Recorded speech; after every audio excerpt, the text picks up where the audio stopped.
listening to the Energy is Love podcast. The Energy is Love. The Energy is the Love podcast. The Energy is Love Okay, podcast. You did not say it was starting. What do you mean I didn't say it was starting? You're like, it was this is obvious what's it was going to starting. happen. And then It was obvious. it wasn't. Everybody knew except you. And then I had to look at you. I know. And I give was you like, the look. I'm doing the talking during the silence again. Thank you, guys. Thank you for having us. I'm super excited. Stephanie's nervous, but I'm excited. I am. I get nervous every time. It's fine. Do you want to introduce them since they're your connection? Yes, is that okay? So this is Juliet, and we met at massage school. I'm doing the bumps. So we've known each other for about 4 years now, because about the year it went through, and we haven't seen each other much at all since massage school. But I'm super happy to reconnect. And her fiance Anthony. Are you guys engaged? Yes. Yes, Nice. we are. We've been engaged a year now. A year now. Yeah. So Exciting. Very exciting. Yeah, what it was a few weeks back, I threw out a post on, I don't even remember why. Do you remember what the impetus was for it? To torture me. Yeah.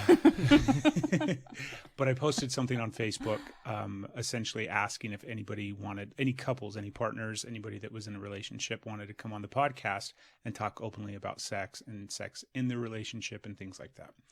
And lo and behold, nobody wanted to come and talk about. We had can I be anonymous? I'm like, not really. There's Yeah. a camera. Yeah. There wasn't a lot of interest, which is understandable, but it was also interesting to see, like, it was almost an experiment in a sort, because I knew that was probably what was going to happen, right? Because nobody wants to talk about sex openly on, not just on a podcast, but in an open forum type way where people are going to hear and listen and all that kind of jazz. And I think that is, it's not surprising, but I think that, there was a part of me that was almost disappointed. Do you know what I mean? Yeah. Because I think it's such an integral part of, like, everything, and yet we tend to not discuss it in this culture. yeah, and at least for me, I was less more for me, like, actually going and talking about it is something that's normal for me and at least my friend group. Something we openly talk about. We're not weird. And I do feel like people are a little bit more prude about it. So when I saw the opportunity from Stephanie reaching out, I'm like, cool. Like, I'd actually like to be a part of something it's not weird or dirty. Like, it's entirely normal to just talk about it, and it's fine. Right? Nice. So What did you think when she threw it out at you? First off, it's Anthony and Juliet. You said Juliet, right? Yes. Did you introduce Anthony? I thought briefly. Okay, I didn't have as much backstory. I This is the first time I've met him. So. But no, I grew up differently, where it was something not talked about, and so it was that way. We never talked about sex or intimacy in any way, shape, or form. And then when I met Juliet, she kind of opened up my eyes about it and realized that it is okay, and we can have those conversations and be open and discuss talk those to me things. about what you're into. Like, that's entirely normal to have a healthy sex life and relationship, and it just helps you grow in general. Like, it doesn't have to be like, oh, maybe, or like, if you're feeling it, like, go for it. Like, And I do feel like what she said, if you feel it, go for it, because you are, it brings you closer together almost. Me and her are both divorced, and I feel like me being able to talk to her where I didn't in my last relationship has brought us closer together and made sex not so much weird or voodoo-ish and what's the word I was looking for? Uncomfortable, in a sense, to where you don't feel it's okay to have sex with your partner when you want to. It's more based, you wait for your partner. And to engage, like, that it's always on the woman to be like, oh, is tonight okay? Is it a Wednesday? Like, I will never plan that out. No. There are so many things that are instantly running through my mind. Oh, yeah? First off, let's go around and give your just brief description or definition of what a healthy sex life is. Not necessarily, do you know what I mean? Just like a snapshot of when you think about a healthy sex life, what does that look like, or what is that? For me, it's simple. Both parties fulfilled. Come a little bit closer to the mic. Again, for me, it's pretty simple. Are both parties fulfilled? So, people will dive into frequency or who engages more, or, little things like that. But again, if both parties are fulfilled and happy, whatever the frequency or what that looks like, to me, that's healthy. That's good. I like that one. Yeah. What about you? I feel being satisfied during and after, even before, you know, having that connection, feeling that through like body language and the way you look at each other, knowing you're going into it without saying something, and then being satisfied all the way through to where your complete satisfaction's there, and not having to worry about, did I do a good job, or was she happy with it, or was he happy with it? I feel like everything should just click as it goes on, and I feel that has changed for me a lot to do that. So What about you, babe? Cool. What's a healthy sex life? I think anything that has a lot of communication and connection throughout it. So it doesn't matter like what it is. If everybody is in it together and like on the same page, and they have that, they don't feel shameful or feel like they have to hold back or that they're wrong for anything. There's that communication, and kind of we can dive into whatever. So there's that. For me, it's at least 3 times a week. Oh, okay. I have to agree. That's a good one. No, those are all, I think, I agree with everything you guys have said. You said something earlier, just a minute ago, and you talked about intimacy. And I think that's a very, very distinct, there's sex and then there's intimacy, and they kind of coexist with each other at times. But at times they're also completely separate from one another. Or sometimes, I don't know, can you have intimacy without, I guess you can have intimacy without sex, right? Mm-hmm. Yeah. And I think for us, that was, I guess, learning to each other, because for him, when we met, sex was just intimacy. Like, that's how he spoke love. And for me, I mean, I can have sex and just have sex, and it doesn't mean anything at all. When you say it was just intimacy for him, what do you mean?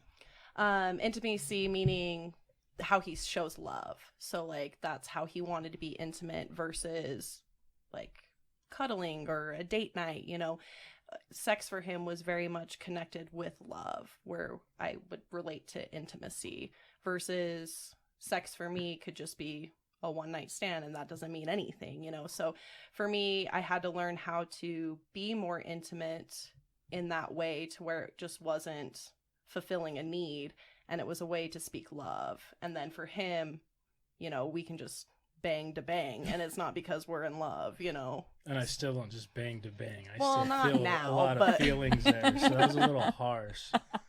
Steph and I But- fuck with love all the time. Yeah, Yeah. and that's the way to do it. Is he put it perfectly. Yeah. I mean, I can agree, but at the same time, you can't say everybody does it just because they're in love, and I'm just not one of those people that had sex with somebody because I loved them, it just is more the need.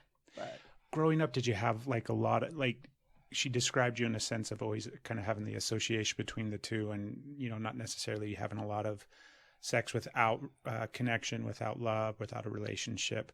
Has it always been that way for you, kind of growing up and things like that? I think growing up was a huge part of it, because my parents Just come up a little bit my closer. parents never really talked about it, so it was an awkward conversation.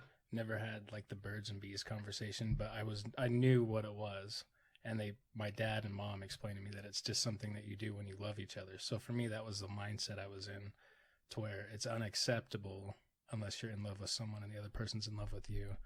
So it was a growing and learning experience for me to see that it was different, and I started to learn that after my first couple relationships, that it's not always that way. I have so many questions. Keep going. You keep going. I don't want to interrupt if you've got stuff. No, you can do your questions, or I connect with kind of both. I can see it from both ways on that. You were the first person that I loved before I had sex with, and like just that changed it for me. It's not saying that I didn't love anybody that, like that could come later, but I didn't have that connection with love with it. But I also had a different mindset when I was younger, because there was that it's a very special thing, and it's for when people love, the mommy and daddy give each other a special hug kind of crap that goes around. So when I was no longer a virgin, I thought there was nothing special about me, and it didn't matter. So I didn't connect it with love until you. That's kind of like, that's all I got to say. You were looking at me really awkwardly. I'm awkward, by the way, if you haven't not awkward. noticed. That's how I go. Not at all. I feel like I've always had the same thing. Like I've had sex a few times, like with a couple of people that I guess you could consider one night stands, even though they were still kind of in the context of a relationship, but it was like a short-lived relationship that wasn't really built around anything other than hooking up with each other. And I've never technically had like sex with a stranger, somebody that I didn't know, or something that was like, well, Didn't have any, like, fuck to meet ya. yeah, no, I just realized that that's not true. Oh, yeah? Anyways, let's talk more about you guys. Back to us. No, I think it's interesting from like the male perspective. That was one other thing that I really wanted to kind of pick apart, because there are so many, I think, distinct differences between the way that men and women approach sex and intimacy in a relationship, but also like what leads them to that point, right? Like Steph said, you know, she never had, however you said it, where I was the first start person. with love. Yeah. Like you were the first person that I didn't have sex with until I loved them. So I was, yeah. What do you guys see as some of the big differences between the way men and women approach it? I don't know. Maybe I feel like in a standard way, he has more of the woman outlook, where I would feel typically in people that I've been exposed to, I have more of the male outlook on it. So maybe we're like roles reversed, because usually it is the woman who, you know, feels the connection and only wants to do that when she's feeling loved or wants to be loved. And a man is more to fulfill a need. And, you know, they're horny teenagers, or, you know, like that's typically in where, I don't know, I feel like when we first started dating, I was the horny teenager.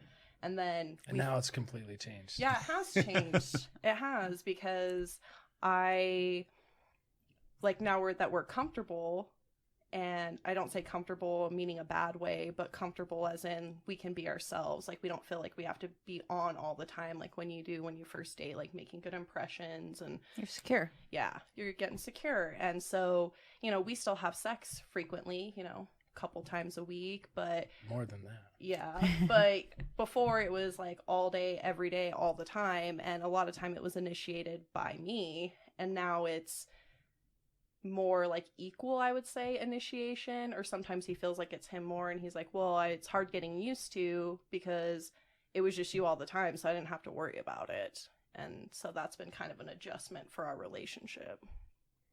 Yeah, I agree.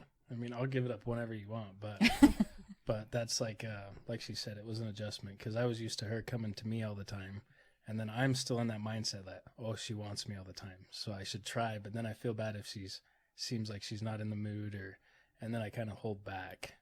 But she's never told me no. So I mean, it's just an adjustment and understanding that it's all still there. You're just comfortable, and it's not the thing you focus on. Right. Like, sometimes I would just like to binge watch my TV and not have to worry about pleasuring you. Like, I can have like one night off, you know, versus when we weren't living together and first dating, you know, I had those nights. But now that we live together and you're around all the time, I'd still like some downtime for me to just eat my chips and watch my TV and not just take a night off. And I feel like we both grew into that mindset to where we can just have a night off and not worry about it. But I feel the second we lay down, it doesn't matter if we wanted the night off. It just happens. How much pressure do you guys feel, like if you look at your relationship from the outside, and how much pressure exists just within your relationship in regards to sex? And it's not necessarily like, are we not going to, maybe we're not connecting. I mean, it's the totality of that statement alone, just sex as a whole. Maybe it's even some of the pressure that comes along with, in a good way. I can't think off the top of my head what good pressure would feel like in regards to this, but how much pressure do you think exists? Excitement. Yeah. Maybe desire and things like that, but you know, maybe we can't, or you know, something's up or something's going on or whatever the case may be. But how much pressure do you think exists? I mean, I would say a fairly good amount, because for me, like, I always want to be conscious of that, just because I don't ever want to get to that point where we go long periods of time and then you slowly lose that connection and have to, like, work your way back to being close, you know. And a lot of people go through that, which, you know, it's hard, like, and sometimes it takes, you know, therapy, reading, researching to kind of reconnect that way, because I feel the longer you go, the harder it is to come back when you're in a relationship. Yeah.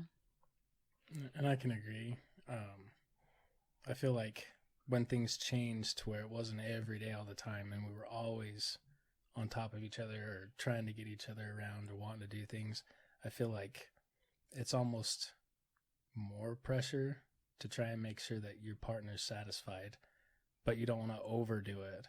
And so there's a different type of pressure as far as it being easy to come to each other with the urge or the want to have sex and be intimate, or just have sex. And I feel, you know, the change was rough, but I feel like less pressure moving through that change and having the conversation about sex and coming to more of an understanding, not necessarily an agreement, but just the understanding of how things changed, and that it's not wanted, but not all the time.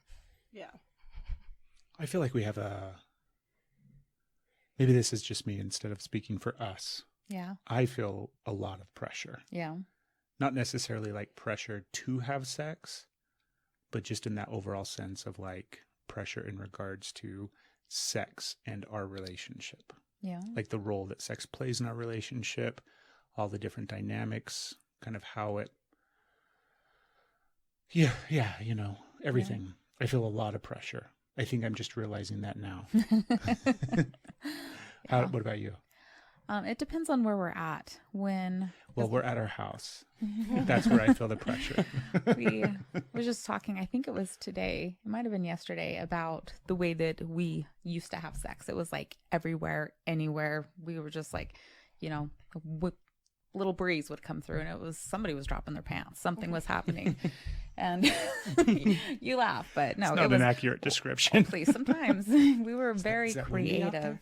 We were very creative, and it was like insatiable. I'm glad you're gonna get a picture of me right now. I'm not gonna freeze. Just keep talking. Just gonna keep like locked onto you so I can be okay. But it was just like, it was also such a opening experience for me, because I'd never had sex like that. I had never been like, my pleasure was never something that mattered, and I didn't know enough to know that my pleasure should matter.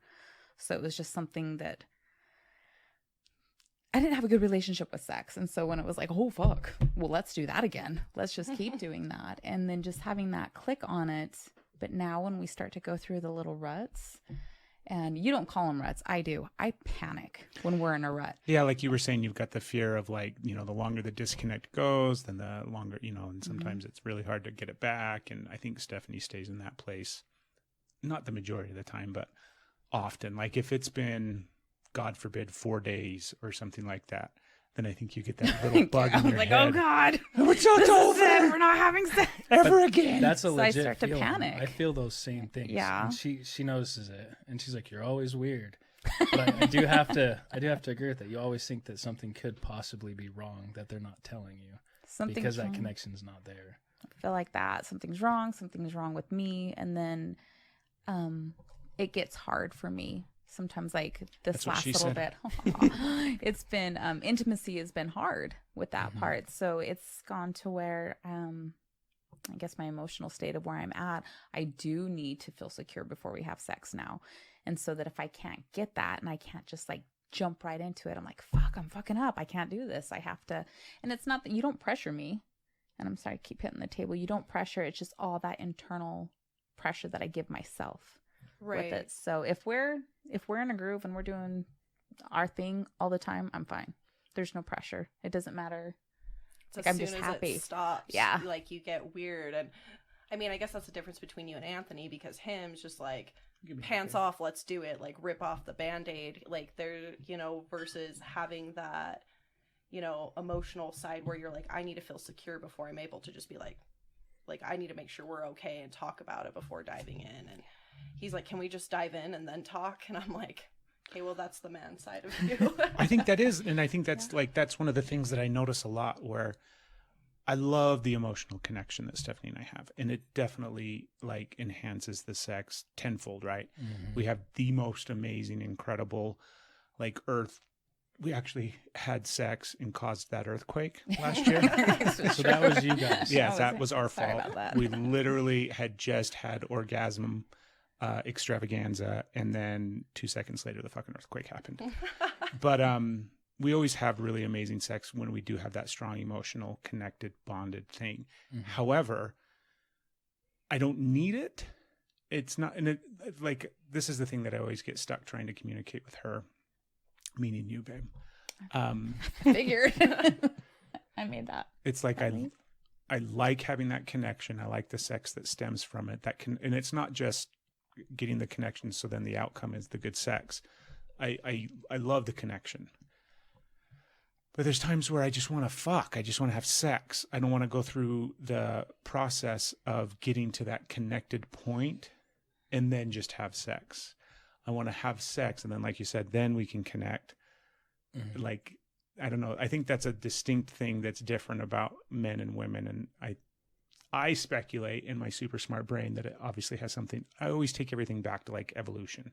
I always take everything like way, way back to what this thing is and how it has perpetuated the species and how we've been able to continue to evolve as humans. And for me, like, that makes more sense, that the woman needs, or the female part of our race needs connection, because in some way, shape, or form, that's going to enhance the, what's the words I'm trying to say? I don't know. It's going to make making a fun watching baby you find better. them. Like, it's going to enhance, it's going to like do you know what I mean? Like, if you're, because I always take everything way back to like caveman days, right? And if you're just getting fucked and raped as a fucking poor cave woman, like the likelihood of you getting pregnant would increase way more if your safety wasn't an issue. And if we think about the things that happen to our bodies when we're in fight or flight, or when we're scared, and all the different chemical reactions and hormones that are taking place just from that circumstance, that lowers the potential for making a baby. Whereas if you're connected and you feel safe and you feel like this is an okay environment, that opportunity is increased to make a baby, because you don't have all of those fight or flight hormones and all the fear and all the different things that are going through. And men, I think, have to hurry up and fuck something because we have so many other things to worry about. And it's not to say, I mean, I'm just thinking about it from like the standpoint of survival once again, right? Mm-hmm. The time that it takes for me to hurry up and fuck somebody in the bushes means my back is exposed. There's going to be other people that I have to fight in order to fuck that person. There's going to be attacks from whatever, so that's like where I go with it.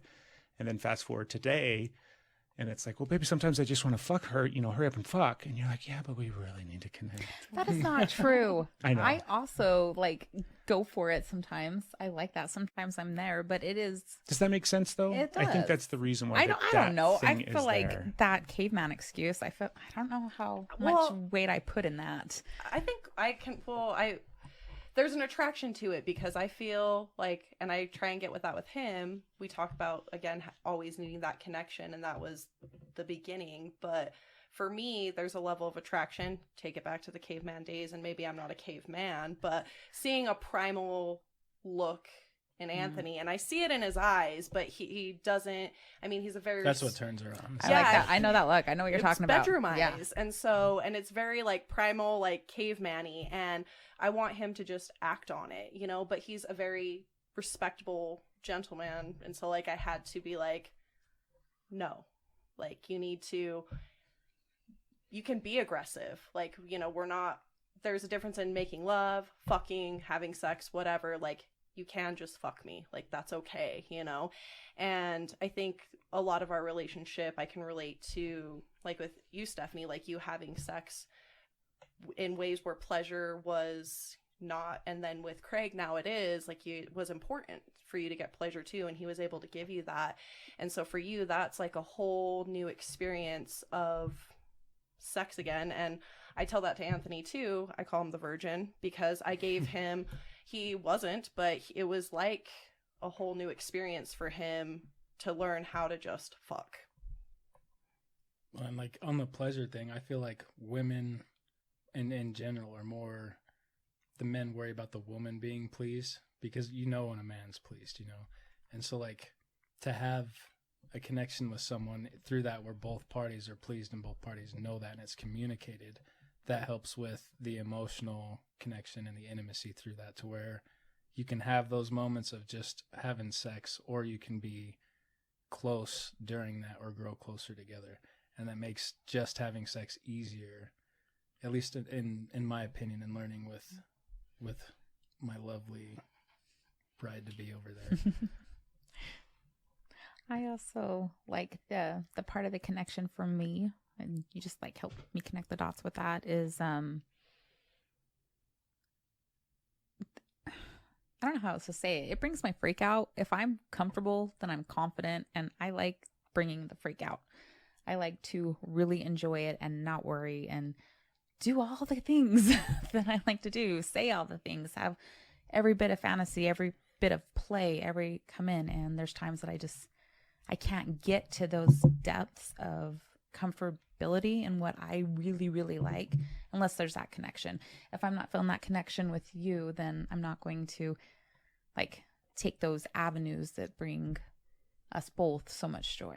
And I like that part. I like that part a lot. I think it's like the connection of being comfortable, but allowing yourself to be you during that. And that comes with being pleasured on both sides, to where you feel comfortable to just not feel like you're going to get hurt through something, or something's going to be said that would hurt your feelings. That distinction, being yourself during sex and in a sexual relationship, like that's totally, I like the way you put that, because that's something that if I look at it from that perspective, it's probably not until now with Stephanie, right? Every other partner prior to this, everything, you know, teenage years, 20s, all that kind of stuff that went on, I wasn't myself. I don't even think I had an understanding of who I was or what I wanted or what sex even was or what it could be. There were so many different aspects of it that were not even, I was going to say clouded. It's not even clouded. Like they weren't even on my radar, right? Sex was just fit inside this really small box almost. And I didn't really look outside of that box. And I didn't really have a role in that box necessarily, other than just what I thought my role was.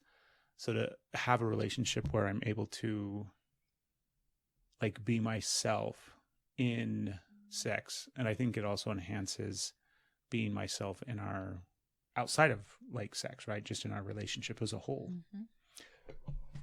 What do you guys do? The thing that we struggle with, I was going to say the most, but it's definitely not the most, but one of the things that we struggle with a lot is that space of when it has been 2 or 3 days or 4 days, or oftentimes it's not like we're fighting or there's nothing that's going on that is keeping us apart other than just life, and things are busy and things are hectic, but that fear still creeps in.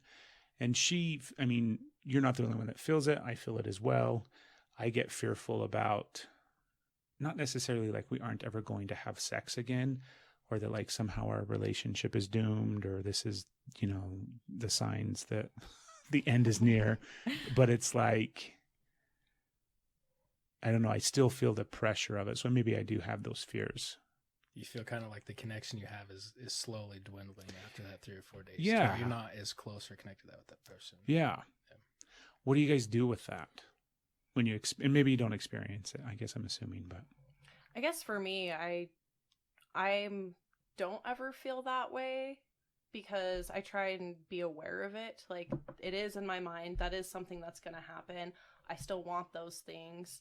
And so I guess just being mentally aware of it at all times. And then I'll tell him, like, I love you.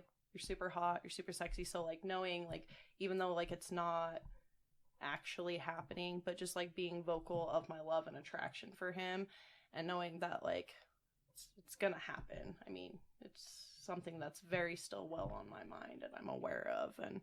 But I do also, like, kind of going back to the feelings, like, the more that time goes on, like, I do like to feel loved and appreciated to even go into sex, even if it's just primal or making love, like, and so communicating that to him, and he's usually pretty good about that, like, with making me feel loved or important. Like, thanks for dinner, the small things.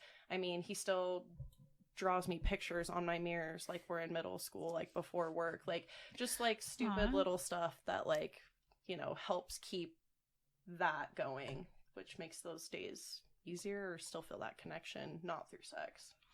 When finally that gap is kind of closed, right, where we have disconnection, and it might be a fight, might be something going on, or it might just be life, right? Who's usually the first one that kind of bridges that gap and tries to bring that connection back? I'd have to say she definitely does. I mean, if we had like a fight, or I make it weird. I feel like it I goes make it both uncomfortable ways, for though. her. Well, no, and I'm saying, like, I make it uncomfortable to where she's like, and I'm unknowingly doing it, but I'm like putting off weird vibes to where she feels like there's something wrong with me. But then she's like, she'll go back and think, oh, it's been 3 or 4 or 5 days, and maybe I should initiate. And that's how I look and see at it, because she does. I will never say anything. I mean, if we're laying down and I feel something, like, I'll go for it. But if we had a fight, or there's tension, or I had a bad day or she had a bad day, I never put myself out there to think maybe that might help with anything going on.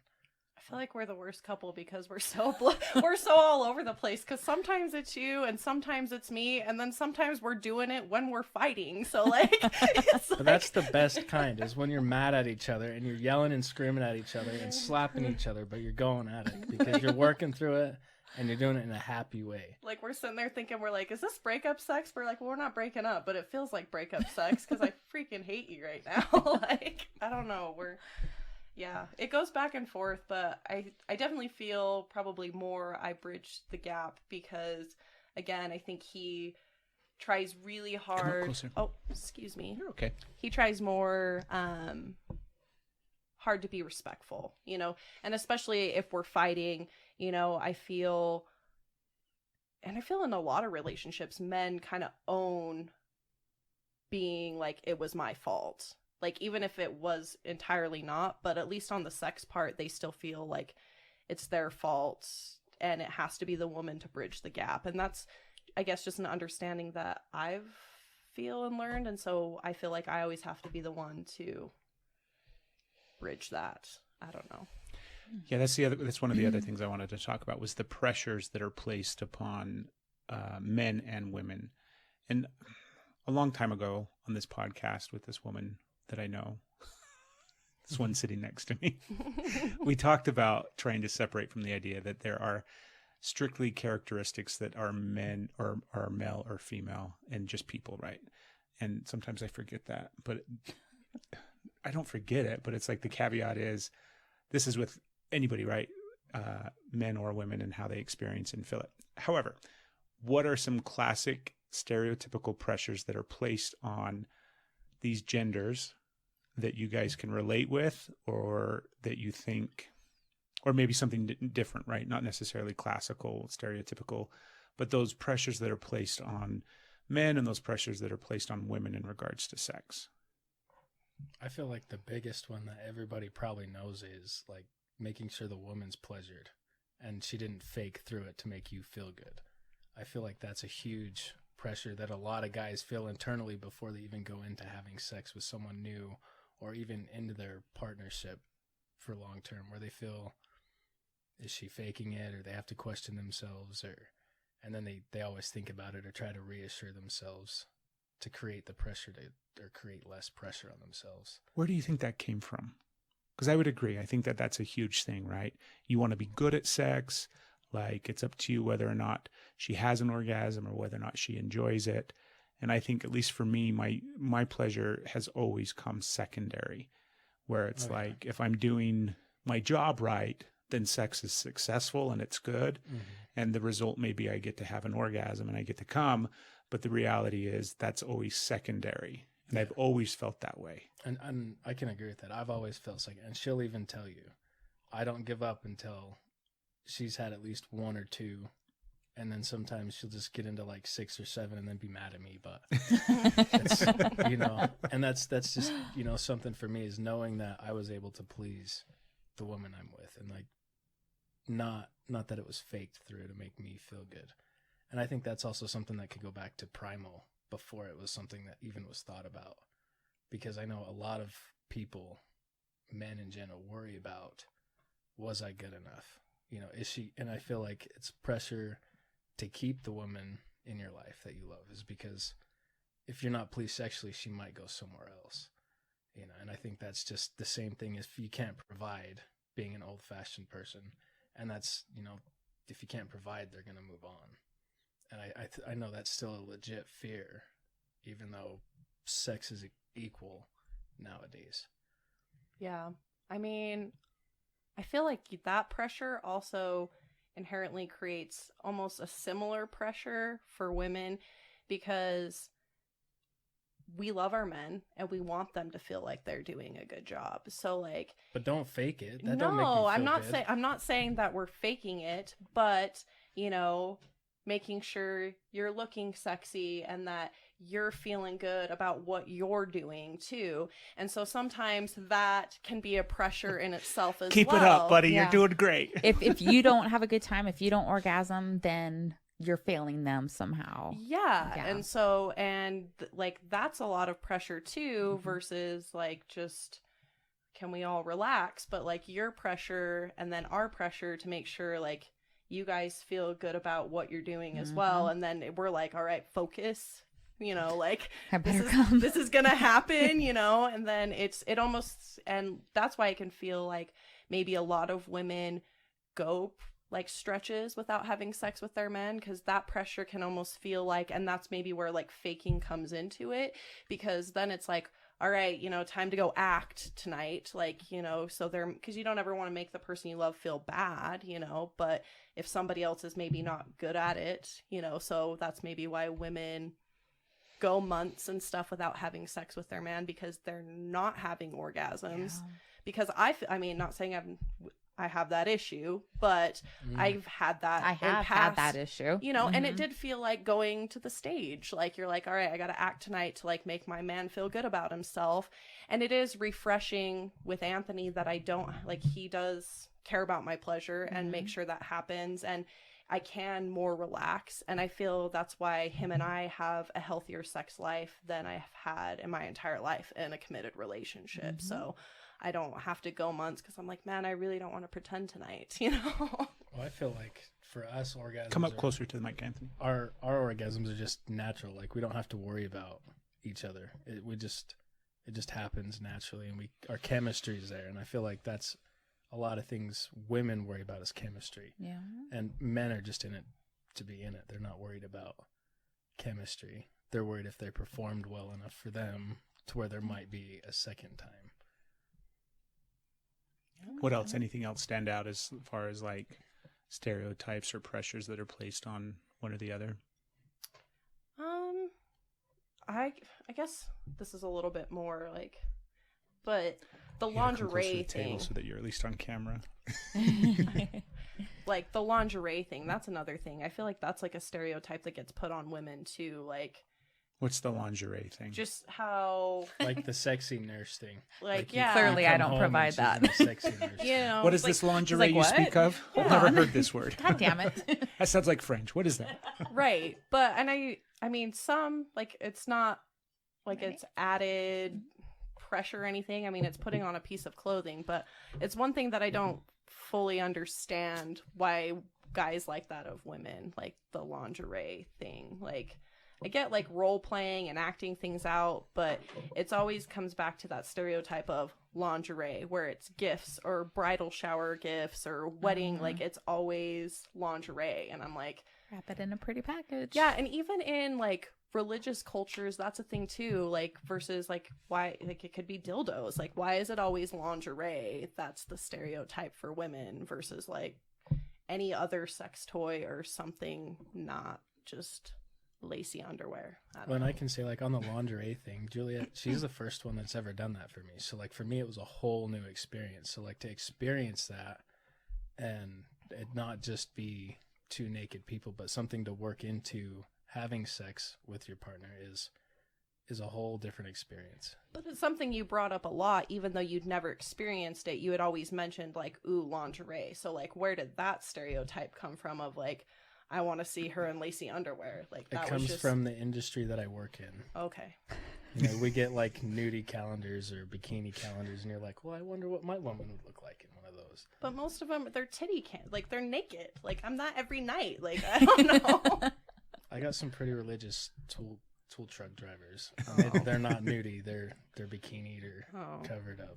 But I guess I don't see like a bikini as like sexy. I'm like, I'm going to the beach or fishing. Like I don't see that as like a Well, it's sexual bikinis in cars. It's not clothing. It's not just girls in bikinis. I don't get that There's either. cars. Like it's just I don't know. It's the two stereotypic things that people stereotype mechanics for is dirty car loving guys. Yeah. Yeah. Okay. Well, I don't get the lingerie thing either. Yeah. Like for me, it's like, oh, that's really cute. Take that shit off. Like, I would much rather just see you naked. Well, and I think I agree with you on that. I think, but for me, like she wore it and I was like, I'd rather just see it on the floor, honestly, because I'd rather just get into it than be led into something, you know, because sometimes in that being led into something, there could be something else that comes up and then you never get to that point where you wanted to. Yeah. Okay. You know, like someone knocks on the door and you're like, Jesus. well, I better go answer that before we do this. Our children have a incredible talent. If they could figure out how to like turn it Jedis. into a fucking app or something like that, they'd be millionaires. But basically, if Stephanie and I think about sex, they interrupt us. Somebody shows up or somebody calls. Yeah, It's and like every time. We only have one that is still living in this house, and even the ones that aren't living here anymore will call or choose to like come knock on the door at that moment in time, and it like never fails. It's a sixth sense. It It's is. ridiculous. I'll look, I'm like, well, you said sex, so not only did one come home, they brought friends. So it's off the table. Well, maybe it's a superpower because then you could just, if you ever need your kid, you'll be like, Craig, sex. I like. Right? Just start putting the cowboy hat on the door. Just let it be known that it's happening and not to interrupt until you're done. Oh my gosh. I think one of the funniest times is we thought we were good to go. Kid was at school. All the kids were at school. And our daughter came home with her boyfriend. And so we were like mad dashing, trying to throw blankets over our sprawled out bodies as they walked through the door. And then she was like, oh my God. Her boyfriend didn't know what to do. So that was like, it's fun when they not only come home, they bring friends. Oh my goodness. So, But then you make it guys have that weird. one. I do. You have to make it weird. You can't just hurry and cover up. You have to be like, you really had to interrupt me. You have to make it uncomfortable for them because you know it's uncomfortable for you at that point. I'm like, just laugh. thankfully, I've never caught my parents ever. Yeah. Ever. Yeah, I was one of the lucky few that had never been exposed to any of that ever growing up. So I never caught my grateful. parents, but my parents' bedroom was above mine, so I heard it all the time. Oh, jeez. So it was something that was unattractive. Even when I bring high school girlfriend over and then we're starting to go at it and then you listen to your parents, you're like, nope, we're going home. We're That going to a movie." is the best deterrent. Thank you for that tip. We still have a teenager downstairs, so Yeah, his room's below ours. Oh, so you guys is that like a strategic planning that parents do? I had no idea. Do you have until, a wood like, floor? now. Because that only increases it. Jesus. That's It funny. increases the sound. Okay. Well, When you go in there, make sure he has earplugs. Just see if he's got earplugs laying around. depends. Because that would be why. Oh my goodness. I know I had bags of earplugs. Oh my god. See, that's where I get. That's why I do. Like, I try and joke about it. I'm like, it's fine, it's natural. But then inside, I'm like, I'm so sorry. Like, I just start to crumple inside for the kids. Sorry for all the trauma. Well, I think It's talking about it healthy. with them is good, but like witnessing it is another thing. Oh, yeah. we're fast. We are quick to cover up. They've never seen anything. They've Wasn't never there one seen- time I like picked you You up and threw me you in into the bathroom. It was smooth. It was smooth. It was just So the she's perfect bent over the angle. bed, and things were happening, and the bedroom door is wide open because we're home alone. Like when We're we're home home alone. We're alone taking and all these advantage. assholes aren't in this house, I mean, we take clothes off and we walk around naked and we just have a wonderful fucking day. And they came home, and I think it was like hearing the door barely open, or like Yeah. the unlocking of the door. I was buried in the bed, so I heard nothing. And I just picked her up by her waist and turned around and threw her into the bathroom. So, it was good. It was It was smooth. good. It was like, I'm having fun. I'm flying. Oh my god. It was Did you very stick job. the landing? Good job. Yes, we didn't go down. It was Yeah. it was really well executed. Thank you for that. I practiced. Smooth. I put some sandbags on the bed and practiced flinging them. Thanks for the comparison. I know, that was so terrible. As soon as I said it, you're not a sandbag. You're not anywhere close to a sandbag. It's Wrap that up in some lingerie, okay? I mean, if that's your thing, that's fine. There's nothing wrong with sandbags. This is a different type of question, although it's still in the context of the conversation. Do either of you have trauma from your past that affects your sex life today? And if so, how? Yes, I do. And you obviously can go into as much detail or as little as you'd like. Yeah, no, something also another growing experience for me is to talk about it more because it brings, awareness to it all. But my stepfather, he sexually abused me and my 3 sisters.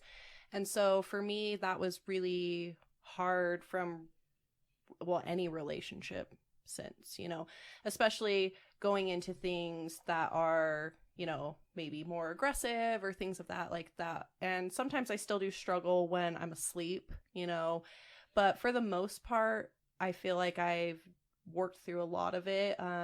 Anthony's obviously very respectful, and he knows to be careful of me when I'm sleeping, like even if it's just like kissing me goodbye, because he gets up really early for work and he always kisses me before he leaves, that sometimes he might get a hit or a smack because that's just like a knee-jerk reaction for me.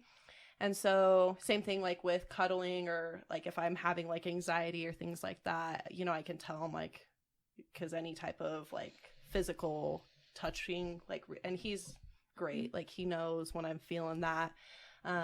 So again, but that was conversation that we had early on in our relationship, to just know that it's not anything personal. It's just I may be going through some past trauma or having flashbacks and things like that, that I have to kind of work through and come back to a healthy state of mind on sex and relationships. So Anthony, I have questions for you. Yes. Okay, first off, because I want to ask you questions about what she just said or what she just talked about, but in your mind, do you have yourself any trauma from your past that affects you? No, I wouldn't say I do. Not sexually, no. Okay. I feel like it was pretty normal. How do you then, like you said, you guys had a conversation early on to kind of communicate this to him and express these things to him, but just, without, like, pretend she's not here for a moment, okay? Because this is something that I think that men don't talk about. But what is it like for you knowing that not just was her experience and her, like, do you know what I mean? What led her up to this point in your life and everything like that. But what is it like for you having to, I guess, go through that with her or experience that, or what is the effect? What is the effect on you? For me, I feel I'm pretty strong of an individual to where when she voiced those things to me, I was pretty understanding. And at first, when we started getting serious and sleeping in the same bed, even when we weren't having sex, and just like throwing my arm over her, and then she'd be asleep, but she'd throw it back off. For me to not take that personally for a long time was hard. But knowing that it's not personal and growing into that to where a lot of the time now she doesn't throw my arm off of her. She just lets me do it because she knows it's me and she's comfortable and feels safe. So I think for me, it was something I had to learn to make sure she felt safe with my presence, being next to her, or during sex or initiating sex. I wanted to make sure she felt safe so that she didn't have, like she said, flashbacks or bad feelings about something happening or going on. And I think for any woman, feeling safe, even aside from that happening to them in general, makes them more comfortable within the relationship, of just that safety and feeling that. Is there any part of it that's difficult for you? The part not now, no. I feel like in the beginning, yes, it was trying to be, like, trying not to take make it sure. personal Yeah, and stuff the like not that. personal part was hard. It was really hard because, again, you're trying to show affection or love, and then being pushed away. Anybody knows how it feels to be pushed away isn't easy. But I feel like the connection we had helped me work through that. And I feel like that's the only thing that was hard, was just understanding not to take it personally, knowing everything that happened. And I mean, it was everything pretty much in full detail. So she was completely open and honest with me. And I think that's what helped me through not taking it personal for the longest time, because I took it personal for probably 6 or so months, the first 6 or so months, to where it actually hurt my feelings and made me feel like she didn't want me there. But sticking it out and just making sure that I did my part, I think was probably the best thing I could have done, even knowing how hard it was. I'm surprised you got through that without shedding a tear. I can see It's you. coming. It's coming. I love you. I love coming. you. That's the thing I want to talk about, though. Like, that's the hard part, right? Mm-hmm. That you're with somebody that you love so much, Yeah. and you witness the pain that they experience firsthand. Yeah.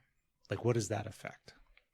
It almost affects your happiness with that person, because you're trying to be there for them, but you feel like you can't because it happened before you come along and there's nothing you could do. When you say it affects your happiness, what do you mean? I mean, like it almost brings you down, feeling like you're doing the right thing, but then you're not. And Like it's something you can't fix. yeah, something you can't do or fix or help that person work through.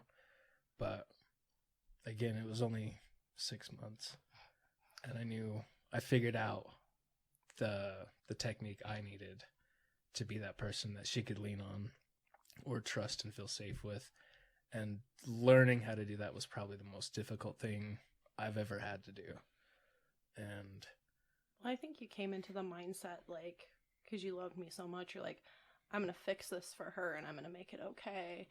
And you kind of just learned that that's always going to be a part of me and it's always going to be there. And it's not anything that you can take away or fix, even though I know you want to, because Anthony, he's a fixer. He wants to fix anything he can. And so I think him learning that, like, it's something that's permanent damage, and no matter how much he loves me and how much he tries, that will always be there. And so just learning to take a step back and accepting that. And then in those moments when he's not feeling like he's helping, or just to let me be, and that I'll work through it because I always do. And just him being supportive. So and I think the thing that works is knowing that you can't be there for her in the way you want to be as the other individual. You need to be there for her the way she needs you to be, which is also almost like hard pride to swallow, because I can fix things.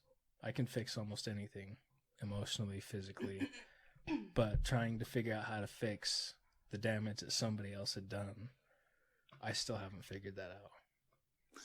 But It's because we can't fix it, man. but I have figured out, but that's my mindset is I can. I know. And I feel the same way. one day, I think with how I handle things and learning to be there for her, in a way I'll fix it to where I can be close to her and she doesn't feel, even in her sleep. And I've already seen progress with being there for her in her way, that I can be comfortable and be myself. Because for me, I'm comfortable holding her when I fall asleep. It's a comfort thing. But for her, she'd rather have her space. So we've both compromised. But I also know when she needs her space that I need to back off. But accepting that was hard. But again, it took time. But it was able to do it. I was able to do it. Yeah. And again, it's not, we still work at it, and I feel like you're a lot more understanding, and again, you don't take it so personal to where you feel like it's our relationship that's suffering, because it's not you, and it's not me or anything. It's something that, again, both you and I had no control over. We had no say in the matter. So I think it's just accepting it as that, and as those feelings and things arise, and because again, a lot of people have a lot worse, either anxiety or depression or trauma, where they react different ways, and I feel like I'm able to know when I'm like about to have that, and distancing myself, and when I distance myself, that to just let me have that space, and not where before you would be like, well, what's wrong, and you were like down, like, and I'm like, oh my gosh, and I just made it sent me- personal. yeah. And that's, I mean, out of everything, it's working to know that it's not personal. And that's the hardest thing to swallow, because the damage was done a long time ago. But to take what somebody else did to the person you love personally with how they come towards you is very hard to deal with. But I think the best thing to do, especially being in a sexual abuse way, is to give that person what they need and not give them what you think they need. I agree. And it also helps when you know that about that person, that they communicate that with you. If not, it won't. You can't have the progress or the tools you need Yeah, to not struggle with it. which I'm glad I did, because I mean, that was probably something I had a conversation with you, like, within like the first 2 weeks of dating, because for me, I feel like it's sooner rather than later, just because something can happen in the first, and that can freak somebody out, you know, Well, it can if you're ruin having, it yeah. real quick. And so, just so, like, again, the understanding from What the was it beginning. about him, though, to bring up something like that within kind of the first few weeks of dating? Because I'm assuming that, I mean, that's not the norm, right? There's something about him that made you feel safe, something about him that made you feel like maybe it was time to do that, or that you wanted to do that because you didn't want something to, you know, ruin this in a sense, or cause this to have. Well, I feel like we had a good connection, and we were having, you know, a lot of fun together. I mean, it wasn't at the time very serious, but for me, I wanted to pursue something serious. And so for me to take that next step with him, I felt like that's something that he should know, because again, and I told him in those first 2 weeks, I'm not an easy person to be with, you know, and I know that, you know, because of a lot of things that I bring to the table that are and are not my fault, you know, and so I like people to have a full scope picture before continuing, you know, so it's not a month or 2 or 3 months down the road and he's all in love and I'm, by the way, like, oh, hey, here's all of this, and then he's like, well, great, I have to think about it, and then we're further in depth in our relationship, and that just makes it that much harder, that if he wasn't on board, you know, I don't want to feel like I'm tricking anybody into falling in love with me. Like, this is who I am, and you can either take it or leave it. And so and he was the same way, you know, and it's kind of our mentality was just be upfront and honest, because, I mean, he had shared a lot of things about me in the first couple weeks too. You know, Anthony was a very angry individual, like blow up, scream in your face type person, and we've been together 1.5 years, and he's never once raised his voice to me. And so when he explains that angry individual he used to be, and it really kind of blows my mind. Like, I can't ever see him as that person, as that angry, like waving hands, screaming, yelling, all that kind of stuff. So it's amazing how people just kind of change, and how you change with each other, you know. I also think that comes with the connection, though. You know, how you connect with somebody is how, you know, you hang out with people so long, you eventually become that person. And that's just... We're pretty much dressed the same today. It's pretty much every fucking day. That's how it goes. Yeah. Twins. Baby, what do you have to say? Oh, so much. So much. How does that... Sorry. You're good. First of all, like, the fact that you had that much awareness, that you recognize that trauma as something to work through, not thinking that it was something you just have to keep shoving down, not because, not deceitful or manipulative, just because, like, you realize that wasn't something you needed to be shameful of, is huge. That's amazing. Like, he did not get the same benefits coming into this relationship. I was still, like, hiding stuff, and it wasn't, again, it's not manipulative. I just thought I very much had that I'm at fault. This is wrong. This is about me. I need to try and push through things. So that's amazing, Right. the journey that you've... Well, and I felt like with Anthony, he kind of, because I was married before, Mm-hmm. and so I was married 7 years, and so with my ex-husband, he did not know that. So again, I wasn't self-aware with him, and he had to help work through that trauma with me and be there with me. And, you know, I was going to therapy, which being with him kind of helped push me, because it was my marriage. He was my husband, and I wanted to make sure that I wasn't the reason that it wasn't going to work, because I knew that it was me, and I wasn't able to get what I was needing at that time through him or through myself. And so when that didn't work out, which had not related to any of that, you know, we're still friends, good friends, you know, it just we weren't in love. The passion wasn't there. And so still friends though. But meeting Anthony, I didn't, you know, want him to not know. And then again, being self-aware of it, feel like I'm deceiving him, because now I was at that point self-aware of why I act and do the things that I do. So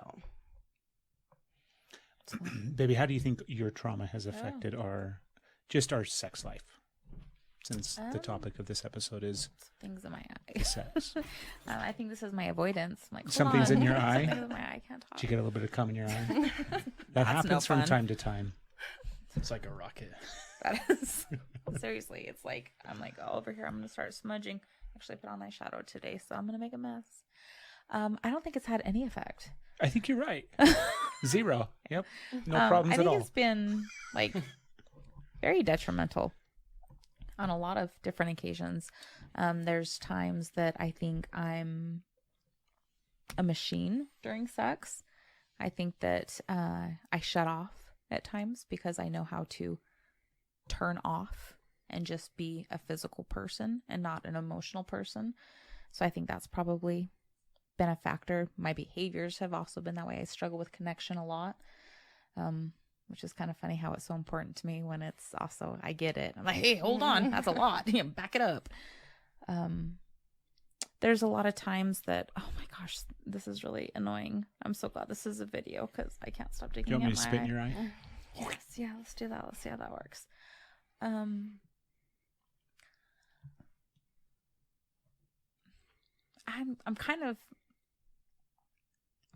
a little sad right now. Yeah. I'm very grateful for your share, but just seeing how you feel and hearing what you're saying, I'm like, I'm seeing that in you. And, so I feel again, that guilt, like, oh, I've made you feel bad. I've made you feel bad. I've done this wrongful thing. And I know that that's not what it is, but kind of, no, you know, it kind of feels like, there's times that, and I know you catch on because there's been times you're like, it's me, and you'll say nice things and you'll pull back so I can see you. But there's times that we're snuggled in together for whatever embrace or whatever's happening. And I need immediate distance. I need to look at you. I need to see it's you, because things pop in and I fucking hate that. I fucking hate that because I'm here with you and it has no business popping in, but sometimes it does. And sometimes it's hard and sometimes it's really fucking scary. And so just that little bit of like pushing back and you're saying not taking it personal and just getting that look of you. Just getting that look of you or that smell of you or just something like I hold on and I have to ground myself through. I think it's something that isn't talked about. Like, goodness. I'm trying to think if I've ever heard men talk about it. I've done copious amounts of men's work over the last, 4 years, 3, 4 years, 5 years. And so I've done a lot of work with men. I've sat with men. I've just done a bunch of shit. We've talked a lot about men shit and emotional work with men and things like that. But I'm trying to think about the context specifically of this, of what it's like to be with somebody that has trauma. And it's not just, I think there's something unique about physical and sexual abuse that is, I think, unique, right? There's lots of different types of trauma. There's all sorts of different levels and variations and things like that. But I think there's something unique about it. And then trying to address it from the perspective of, and it's not just the man, obviously, the other person in the relationship and in an intimate relationship, and what that, I don't say burden like it is a burden. So hopefully you don't hear that, but what it's like to carry that with them, right? Because there's like this whole other thing that, you know, Okay. I know it's a delicate topic in a sense that I don't want to offend either of you in any way, shape, or form. You don't know me, Juliet. I say things at times that can come off very offensive, but I'm not an asshole, even though I can be an asshole. Anyways, it's like you guys brought this stuff to the relationship, right? Because it's your stuff and you carry it around with you all the time. And then now it's not our responsibility in a sense, right? You and I could be assholes and not give a fuck and not carry it. Mm-hmm. But good men carry it with them. And we go over and we help them pick it up and we say, it's okay. I'll help you carry this now. We can move forward and we can do this together and I'll help you carry it. There's a sense of relief. Yeah. That you're there with them. But there's a part of it, even just kind of in that metaphorical sense of like, now we're both on this journey together and I'm helping you carry some of your stuff. And it's vice versa, obviously. I mean, do you know what I mean? You're carrying some of his shit as well, same thing. But there's a part of it where, I mean, there's times over the years where I don't want to carry her shit about this anymore. I want to fuck. I don't want to have that bag of whatever it is pop up again, right? And I know you get tired of it too, right? It's not like saying you're like, obviously everybody doesn't want it there. Right. But there's times where it's like, fuck, I don't want to carry this again. Like, can we just not carry this one tonight? Like, can we just set this one aside and not have this one be here tonight, and so that we don't have to carry this one? But I mean, there's this weird thing that happens where I'll always carry it. I'll always carry it. It doesn't matter what. But there's times where it's like, fuck, man, I just don't want to carry this tonight, because it's hard and it hurts. It hurts to sit in the space where you watch them in pain, knowing that it's something that you can't fix. Mm-hmm. So men in general, it's not a big secret or anything like that. Men like fixing shit, obviously. We like solving problems. I'm no different. And there isn't anything that I can't fix or solve, right? Mm-hmm. And I have had to let go of the idea that this is something that I can fix. I can't solve it. I can't fix it. I'm of the belief, too, that there isn't actually anything wrong. I know something terrible happened in the past, but the way that it's manifesting today isn't right or wrong. It just is. It just simply is. So I'm done trying to fix it, but it doesn't change the experience of having it present at times and having to carry it at times. And it's like, fuck, I don't want her to carry it. I don't want to carry it. I don't want to carry it in our relationship anymore.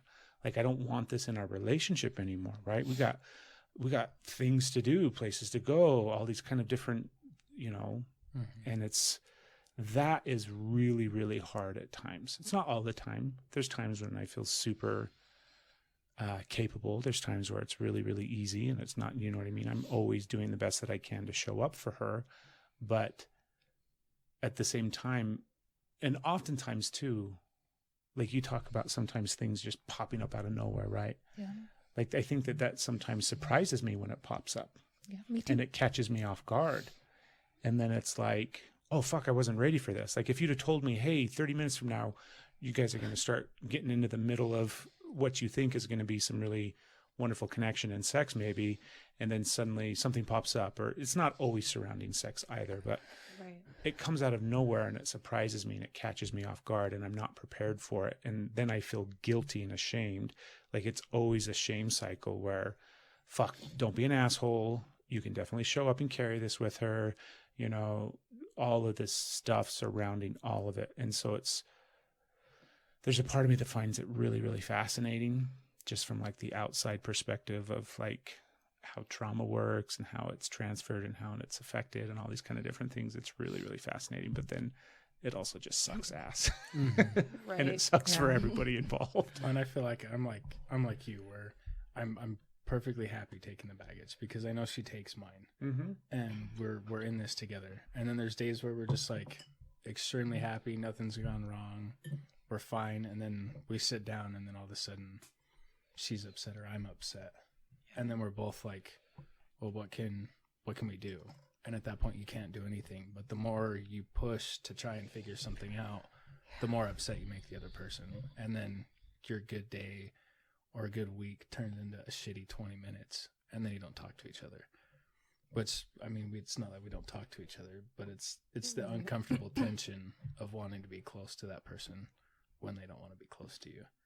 Well, and I think for us, continuing to, I don't know, like your continual acceptance, and because I don't want you to carry it and I don't want you to feel bad, because that just inherently makes me feel worse. And so, but you know, though that's your feelings, and like I can't be like, don't feel bad about this, because that's just what happens. And I mean, it's hard with This conversation sucks. I'm out of here.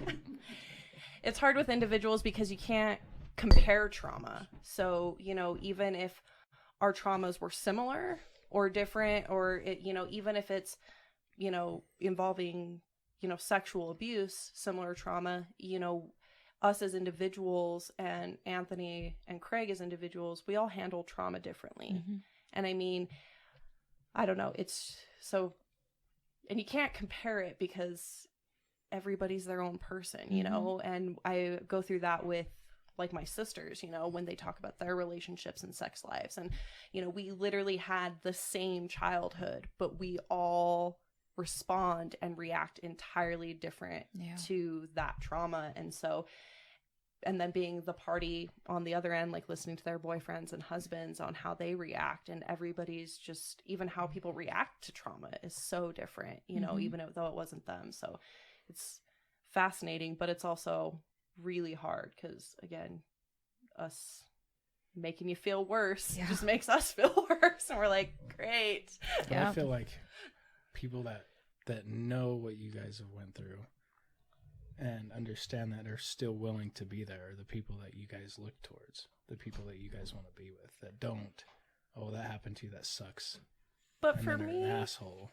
I feel like I feel like this should almost just be a regular part of a relationship and sex and life, because I do not know a single woman that hasn't been sexually abused. So it's not like we're this rare commodity out there and you guys are rare men being with women who suffer from sexual abuse, because every single woman that I know has suffered from sexual abuse. So that's where I feel like it's not specific to us trauma survivors. It's just every woman and relationship. And even, you know, whether you're in a partnership, there's men too, you know, that have suffered it. So again, it's more common than it is not. So I don't know. I agree with you. I agree with you.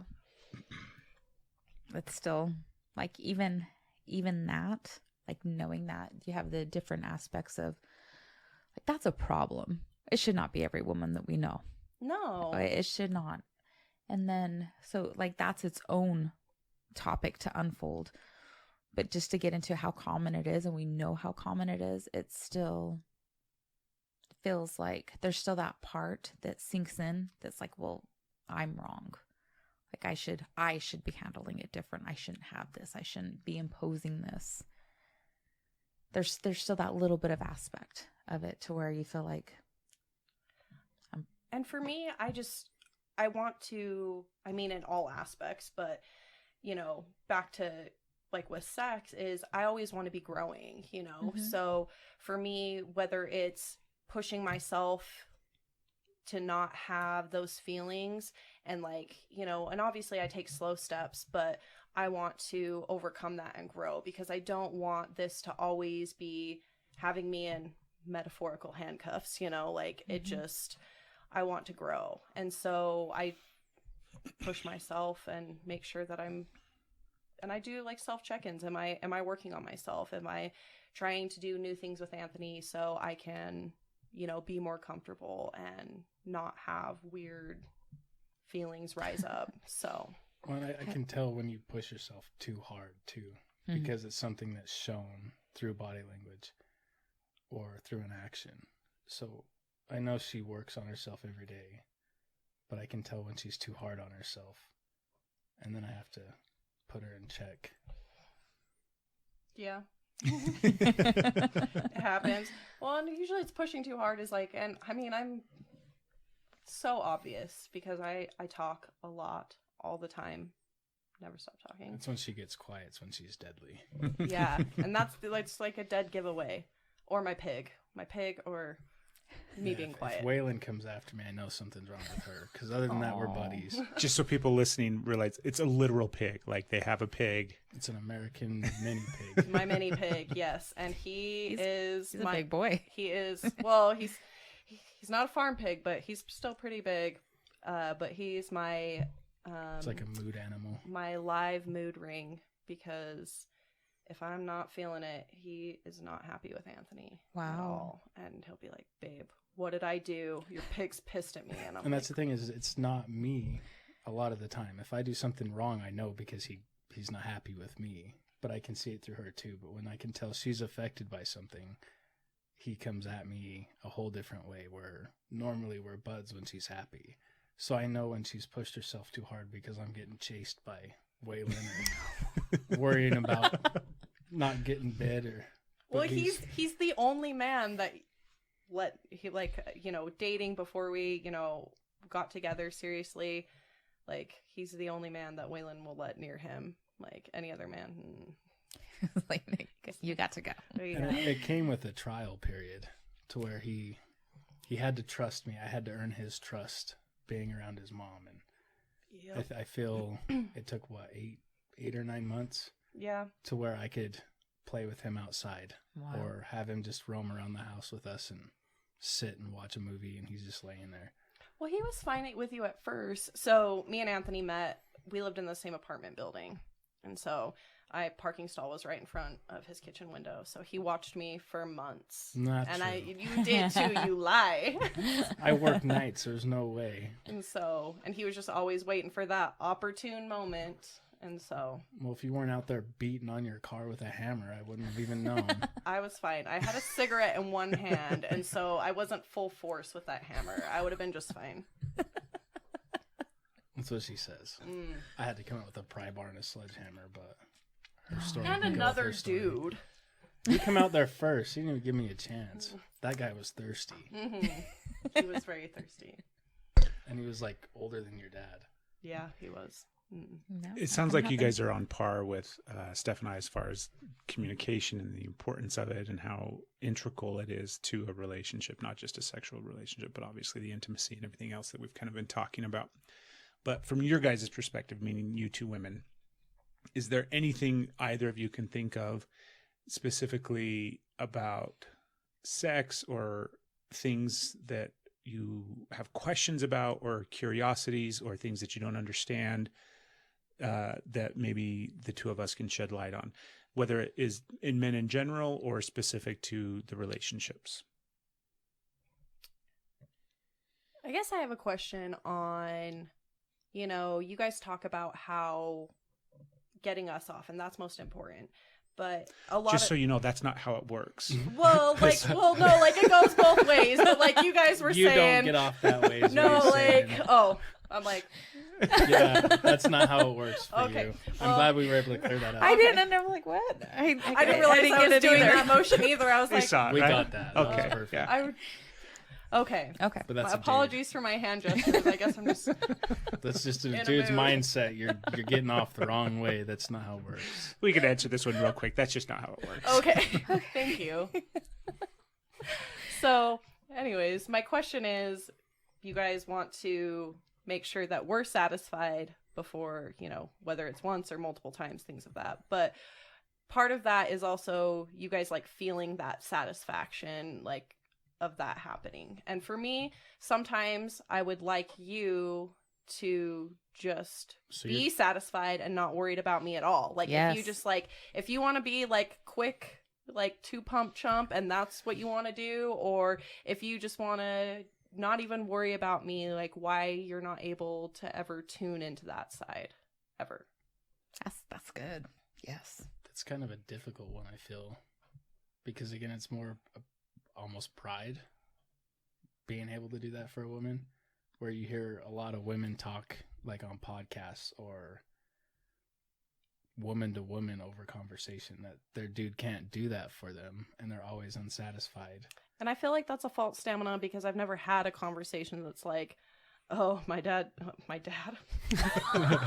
dude, excuse me, my dude didn't get me off last night, or like I've never had a conversation like that ever, like woman, like locker woman talk. That's a thing. No, probably not, huh? Well, like girls' night, like I was never like, oh, I didn't get off last night. Like, have you ever? Yeah, kind of. Have you? Oh, I'm Yeah. not wrong. No, and it's not so much a like I didn't get off last night. It's like what you talked about before of like, gotta go perform again. Like it's just not being satisfied and it not being, but that's clearly not like the guys out there. I feel like if you're that way, because seeing the level that goes into actually caring about the other person, like it doesn't apply to you if you care. There's definitely the difference of having to put on a show, having the guy not care about you and where you're at. So there is that, but I don't think that applies to what we're talking about here in all relationships. So basically, I'm sorry, I'll sum it up. It would really be nice if you're always worried about whether or not she's getting off, like definitely give her a fucking break and receive, bang it out, make it fast. Don't check in. There's times that I do want to feel that connection, but one of the things is you'll present it in a word format. And like, here we are. Sorry. You're like, this is where That's I'm what I at. do. Where are you I at? take my pants off and then I no, go, you don't. here it is, present no, it. that's not what you do. You like express yourself, which is great. Like, this is where I'm feeling. This is what I would like to do. And that's great. But sometimes like, just fucking grab me and make it primal. Just give me that. Just go. I'll let you know if I'm not there. I'm not going to push through that. You're going to know probably quick if I'm not there. But if you feel it, it doesn't have to be a discussion. It doesn't have to be just like, come at it and let it be just for you. Tell me you want something from me physically and it's just from you. Like, let it be that. I'm trying to think back to summarize your question in my head, Juliet. I know I kind of went off there. Sorry. I guess it's just why can't you ever let us be the one that's just giving you pleasure? Satisfaction we like of the to see you get off. orgasm. Too, like just that you're the one that's 100% satisfied and you can have sex with us without having to worry if we're getting off too, because we get pleasure. You guys are, it's basically the same thing reverse. Like we like to see somebody that's just pleased and we're doing that for them and they're not worried about us, because that's exactly what you guys are trying to do to us. Why can't we ever get that received? So you understand it then from the flip side. You don't get to flip it back. Answer the question. No, I think it's actually, it's a question that has a lot of layers to it. And I think it is like ego and like masculinity and like, I mean, as a man, you have to be good at sex. And if you're not good at sex, then you're kind of like you're a pussy, you're not really a man. Like you're kind of a waste, like you're not really respected. And the fact is too, it's not like we go around and be like, hey, are you good at sex? Are you good at, we don't sit there and, we just all either pretend or assume that we're good at sex or not really talk about it. Men don't talk about it. Yeah. But why do men think that sex is hard? Like, I feel like it's like you're grouping it into some people are good at sex and some people are bad. Okay, even people who are bad at sex can learn. I mean, again, it's a very basic concept. But you can only do so much with what you have. I feel like men think it's like think. they're like this champion Olympian dude if they're good at sex. Okay, again, like it's a pretty easy concept. Like you can research, read a book. Like it's not communicate. Read a book on how to do it. Yeah, communicate. It's not that hard, you know. So if you're really bad at sex, I feel like you have to try, or you just don't care. Like, or you're just fucking to procreate. Like that's the only purpose. So I don't know. That's oversimplifying it though. Because there's so much that goes into the, like, I guess I should try to speak from my perspective, right?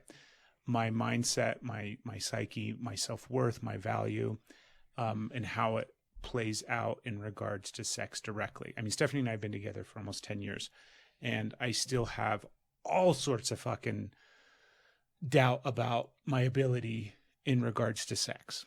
I mean, it's way better than hold on, listen. Like, it's way better than it ever has been before in my life, right? I've always kind of thought, like, I'm pretty good at sex. I've never been confident about the size of my penis. And so that has always been a factor of like, well, clearly I cannot perform and do what I'm supposed to do and please her because my dick's not big enough. But I'm going to make up for it in all these other ways. So I'm super good at a bunch of other things.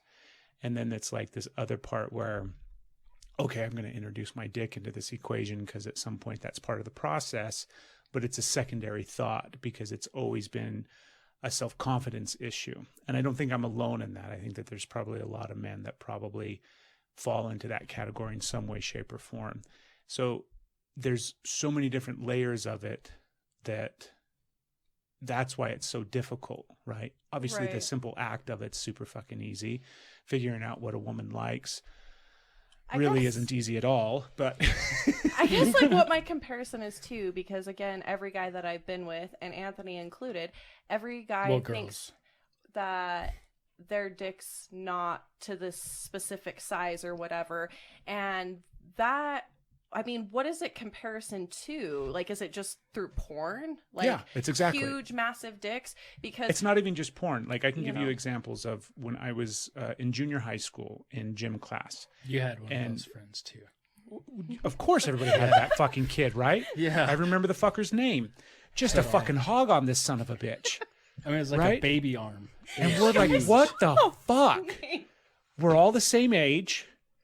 What is going on with this man-child? Is this your guys' trauma? Just a gym fucking class? hog. Maybe it was. It is. And then everybody else is like, nobody's talking about it. Nobody says anything. Everybody's just internalizing it. I'm sure that poor son of a bitch thought he was a fucking freak, right? Because he's got a fucking... He's like, my knees are bruised. Yeah. And so then everything is suddenly measured up to that. And it is porn. Porn plays a big role in it. There's always something about the size of your penis and it not measuring up. And then all the different aspects of how it's affected during sex, right? So all the different variables in the equations and that still gets Stephanie and I. That's been something that has been like really an ongoing process of communication of like, look, baby, sometimes my dick doesn't work. I don't know why. It pisses me off too. I don't like it. It has fuck all to do with you and everything to do with me. Like lately, I'm realizing so much of the way that I perform has to do with like my physical health, where my diet is, how I'm feeling emotionally. All these kind of different variables and factors play a role at whether or not I can get hard and stay hard. And that's super fucking frustrating, right? Because that hasn't always been that way. But that's a big factor too. So the list is just super, super long. Right. And it's so much easier to just focus on that person that you're with. It's so much easier to focus on their pleasure because I experience, for me, I could sit around all day long and watch Steph come. It's just like the most glorious thing in the whole wide world. I'm super fucking happy. I don't have to ever have an orgasm again. I mean, that's a little extreme maybe, but so there's that flip side too, where it's really, really enjoyable to get the person off and to facilitate that experience, especially when you love them, right? And you're a part of it and you're connected and all these kind of different things. And I know it's the same thing from the woman's perspective. I know that there's a huge laundry list of issues that you guys have in regards to your self-worth and your body and all these kind of different things and all these different aspects. The thing that I get super fucking frustrated with, even though we still fall prey to it, right, is that we still fall prey to it. Like, fuck that. We realize all of these things. We know all of these things. I know she loves me. I know my dick's perfectly fucking fine and pleases that woman perfectly fucking amazing, right? Right. I'm that woman. That's me. But the fact that we still fall prey to it is what's frustrating for me. And I wish that there was, I think if we lived in a bubble and we didn't have outside influence, I think we could probably... So no more porn? Is that what you're saying? No more porn. What I'm saying is I think that the reality is society influences these things far more than we'd like to admit. And the effects that influence has had on us over the course of our life is still so just, I mean, it's nowhere near the same level, obviously, but like trauma that you guys experience, trauma that anybody experiences, the influence that society plays on us in regards to our perception and our viewpoint and our beliefs around sex, even when we know better, they still affect us because we still are seeing them. We're still exposed to them. It's still like in society, but then also we have that ingrained from a very early age, right? I wish we could just get over it and be like done with it. All these things that get in the way that don't need to get in the way anymore. Like there's times where my dick works great and there's times when my dick doesn't work at all. And it has zero to do with whether or not you brushed your teeth or whether or not you... I do keep up on that. You know. Shaving not so much, but the toothbrushing I'm pretty all of good those about. things have zero effect on it whatsoever. And I feel like that's entirely normal. Like that's, you know, something that happens, not calling you old, but as men get older, like at different ages, you know, but even, and it kind of cycles back and it's like Mother Nature's a weird, because women do that. Like, why is it when men are no longer horny teenagers all the way, you know, into their 40s and then all of a sudden it stops and then the woman hits, she doesn't want to do it, and then she's in her 40s like, let's do it all the time. So why are we on opposite spectrums? Right. Like why? Right. Why does Mother Nature do that to us? Asshole. Maybe that's why he's trying to control the population if we go back to Mother Nature's a procreation. parent and she likes fucking with her kids because it's fun because her kids are assholes. Can you think of anything? Go ahead. I was gonna say that also, like if you answered your own, or you answered Juliet's question when she was like, why can't you guys just sit back and receive? Why does it always have to be this? You mentioned how much you enjoy watching your partner orgasm. And so it's not just that part where you're like, I need to do a good job. I need to do a good job. It's, oh, I like this. You enjoy it. So we like that. I don't know. Maybe you Let can us relate. It's a enjoy sense it. of worthiness to be with that woman, your partner. It's the sense of being worthy to have the opportunity, right? To have sex, right? Yeah. Like I'm the luckiest fucking man alive because I get to have sex with this amazing, beautiful woman. Yeah, exactly. And it's worthiness. Yeah. It's like I'm the guy that got picked and plucked from the crowd and I got this opportunity and I don't want to not just squander it, but I don't want to fuck it up. Yeah, I think, like I said, I think it comes to worthiness to where are we worthy of it just being for us once in a while? But to where we want to make sure we are worthy to have sex with you. Okay, but then that's where you're putting it, like, again, worthiness. We feel the same thing. Are we worthy? Yeah. Are we good enough? You know, so much sex, you know, and like you guys put it like, you know, do the pedestal like we're worthy, but we feel the exact same way, you know. So again, sometimes checking your ego to like stroke ours would be nice, you know. Perfectly put. Perfectly. This is actually something that Steph and I have worked on in the not too recent, distant past. We've been working on this a lot. Where you're at. Where I try to just receive and have it be the focus of whatever we're doing. And I try to just like fully lean into the idea that this is just about my pleasure right now. And I fully understand that she gets pleasure from my pleasure. So I try to embrace that when I have like the things creep into my mind where, God, I really should be doing something or, you know, but so we've been working on it. I'm very vocal about you getting me off. Yeah, I know. I don't hide that. I'm like, I know. This is what I want. But what is funny is, so given those circumstances, not immediately, but nearly immediately afterwards, I always have thoughts that run through my head of like, it's guilt. Yeah, like, you know, now, and it's not like tit for tat where suddenly now there's a tally where she's going to expect that, you know, 3 hours from now or 2.5 seconds later, it's her turn. But it's this guilt. It's this thing of like, oh, you know, shame. And it's like, I maybe I don't deserve that. Or maybe the only way that I deserve that is if I in turn give her something in return for it.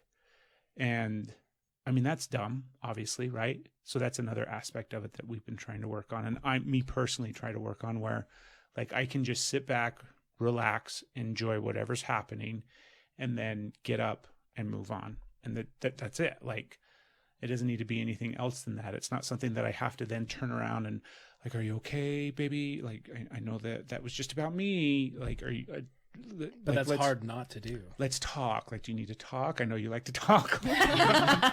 But it's always this thing of like the obligation of giving something back in return, even if it's not necessarily sexual. And then if I don't in some way, shape, or form, the guilt. Mm-hmm. And that's like, fuck, man. What tally? Like, if there's a tally, Do you want me to then break out my list? I've got a lot to make up for all those multiples. Like, fuck, I'm behind. There's a tally? I feel like you tally too, not just sex, but again, like, you know, housework. You know, I do the dishes and you're like, oh, I feel like I need to go, like, do this in the garage, or like, go mow the lawn. I don't know. I'm like, can't we just, I can do stuff. You don't have to do something, like, whether it's sex or housework. Can you just, like, let me But I do think it's the things fear and of you it just being chill? used against you, where I always do this or I always do that, and then you're like, you feel bad. It's the guilt. Has that ever happened? No, but Okay. it's because you feel the same way, do you not? You tell me all the time, I wish you would just let me do these things and not worry about it. I guess that's where I struggle, Right. because I feel like you are always doing more, whether it's getting me off multiple times or like working hard for us and our family. And then I'm like, can you just let me just once? Just let me. Right. But Women I also, guilt. Right. I also think that we were even, because I'll come home and you'll have dinner started, or I'll come home and you're still busy and I'll start dinner, and like one or the other will do the dishes that night or in the morning. Like, it's never. I think again, it uneven. goes back to worthiness, that even where from an outsider you compare it where it is even, and a lot of times I do feel like it is even. There's a lot of times that I feel like you're doing way more, and then there's times that you feel like I'm doing way more, and that's just where I'm like, I can tell the only time but I ever sex feel never, bad, you never never what? just let me ever. No, I don't, and that's something It's I fucking struggle with. incredible. It's hard. Yeah, Please. it is hard, but it's worth it. Well, I'll have to try it. And then the cool part is, like, this is the other thing that you and I have worked on, babe. What have we is done? we don't always, we can totally have this fully fleshed out sexual experience, and one or both of us do not need to have an orgasm. And so that's really hard. And that was really hard for me for a really long time. And it still is hard for me, where it's like, no, that's what happens. Like, that's the end result. You put 2 and 2 together, you equal orgasm. And so being able to just have some sort of sexual connection or experience, and sometimes it is her just pleasuring me and she didn't have anything in return, or vice versa, or both of us having that was an abrupt end to Boo. the video, obviously, and so it looks weird and strange, but everything's totally normal. Somebody One of us responsible finished first. somebody responsible for the audio equipment messed up and did not plug in the battery, but that's totally fine. We're back on track. Everything's under control as far as I know, so we're good. But I don't remember where we left off. What were we mentioning or talking about? Well, shit. Does anybody remember? It was the woman being able to pleasure the man without guilt. Yeah, just the idea that either one gets the opportunity to do it guilt-free and receive guilt-free, right? But Maybe that's it's homework. so hard. Maybe that's homework. It's probably It's a something challenge. a lot of people could work on. You just like divert. Whoop. Everybody.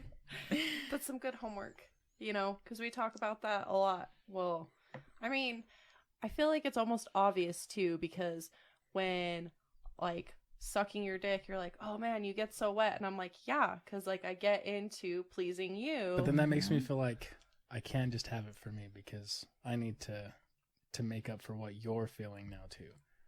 We're literally enjoying it. Yes. We're having a great time. Proof. Yes. Like, let us enjoy ourselves. Yes. Just let it happen. There you go. Okay, what else? Is there anything else as far as unknown questions or thoughts stemming from this space?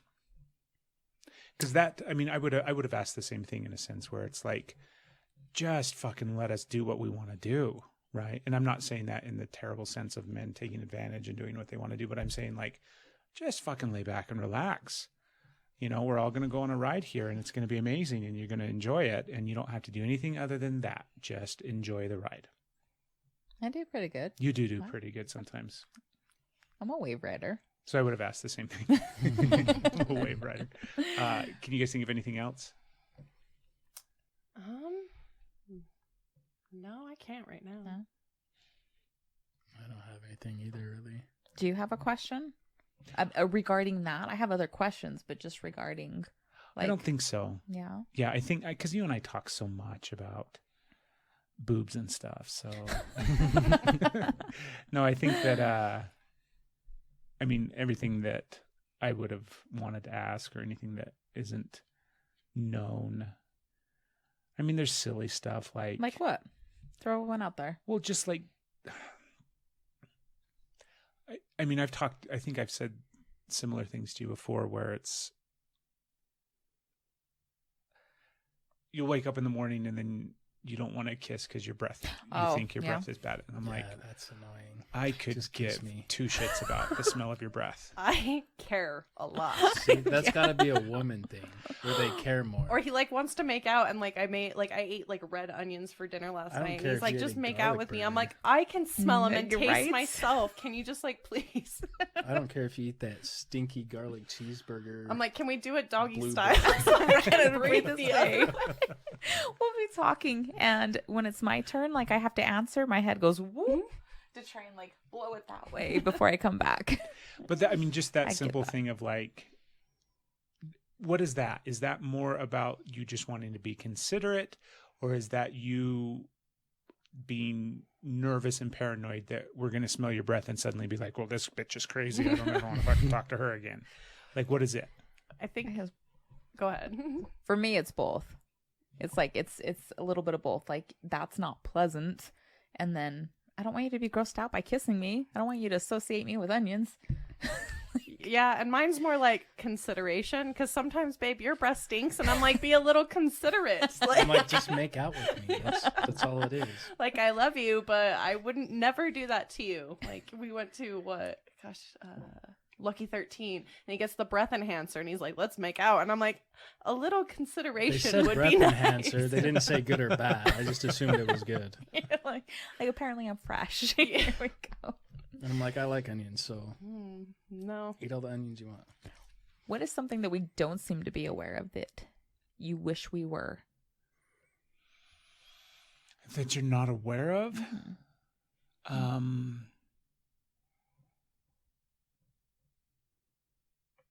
That we don't always want sex or want to have sex. That, I mean, I was thinking about this the other day where I was trying to think about like how much of my, not necessarily my actions, but like how present is sex in my mind throughout the day. And obviously it ebbs and flows, right? Where there's times where it's like very, very present in my mind. And then there's times where it's nowhere to be found. But I was trying to think about it in the sense of like how often. And I know obviously it fluctuates and it changes. And, you know, when you're younger, obviously it's a lot different and things like that. But I think that there's a societal belief or a stigma or something attached to the idea that, because you even say things at times where you're like, well, you're a man, like you always want it. And you don't say it exactly like that, but you say it in the context of, not those exact words, but that's the idea behind it where, you know, basically like, I always want to have sex, which leaves me no other option. It doesn't leave me the option of not wanting to have sex. And if I don't want to have sex, then the very next assumption is there's something wrong, whether it's something wrong with you or, I mean, I'm not assuming. I know that that's generally your go-to, that if I don't want to have sex, then you did something wrong, or I don't think you're attractive, or I smelled your breath or something, right? And I mean, that's something like, sometimes I just don't want to have sex, and it has nothing to do with anything other than just I'm not in that space. And we talk about that a lot, but like that's something that I think is super important to realize and know. And how do you not internalize that? I mean, as the woman in this relationship, as my partner, how do you not internalize that? How can you hear, I don't want to have sex right now? Or maybe like you like you advance on me in some way, right? I do. And I deflect. I know. It's right? rude. And that happens sometimes. and you always take it personally. I don't always take it personally. I've gotten good at my rejection from you. I don't know. Okay, let's bring some awareness to that. There is also the part of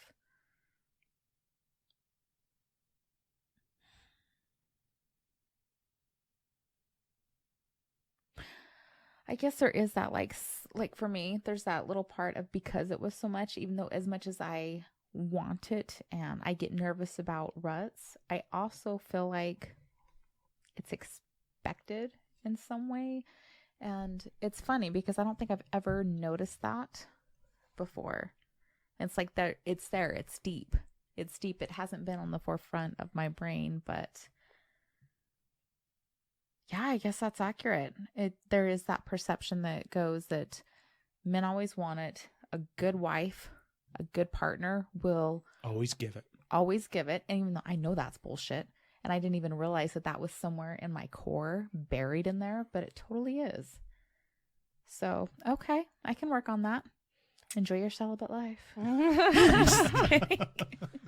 I agree. I mean, I honestly felt like I had that same self-awareness with you as you were saying it, because he tells me all the time, just because I want to cuddle with you doesn't mean that I want to initiate sex. And then sometimes I feel that pressure to where I'm like, well, do you or don't you? I don't know. I feel like I'm supposed to be the good wife and should. And again, there's ways that you can show intimacy. And he tells me all the time, just because I want to cuddle you doesn't mean that I want to have sex. So being better about just not doing it, I guess. All right. Yeah, it's like we place so much importance on the sexual relationship and the sex, right? How often we're having it. Is it good? Is she having fun? Is she enjoying it? Am I doing everything right? Am I doing something wrong? Is this position bad? Does she like this a little bit more than that? Like, that's one thing I think you and I still struggle with, Steph, is bringing the level of communication that we have outside of sex into sex and being able to like super clearly communicate, I like this.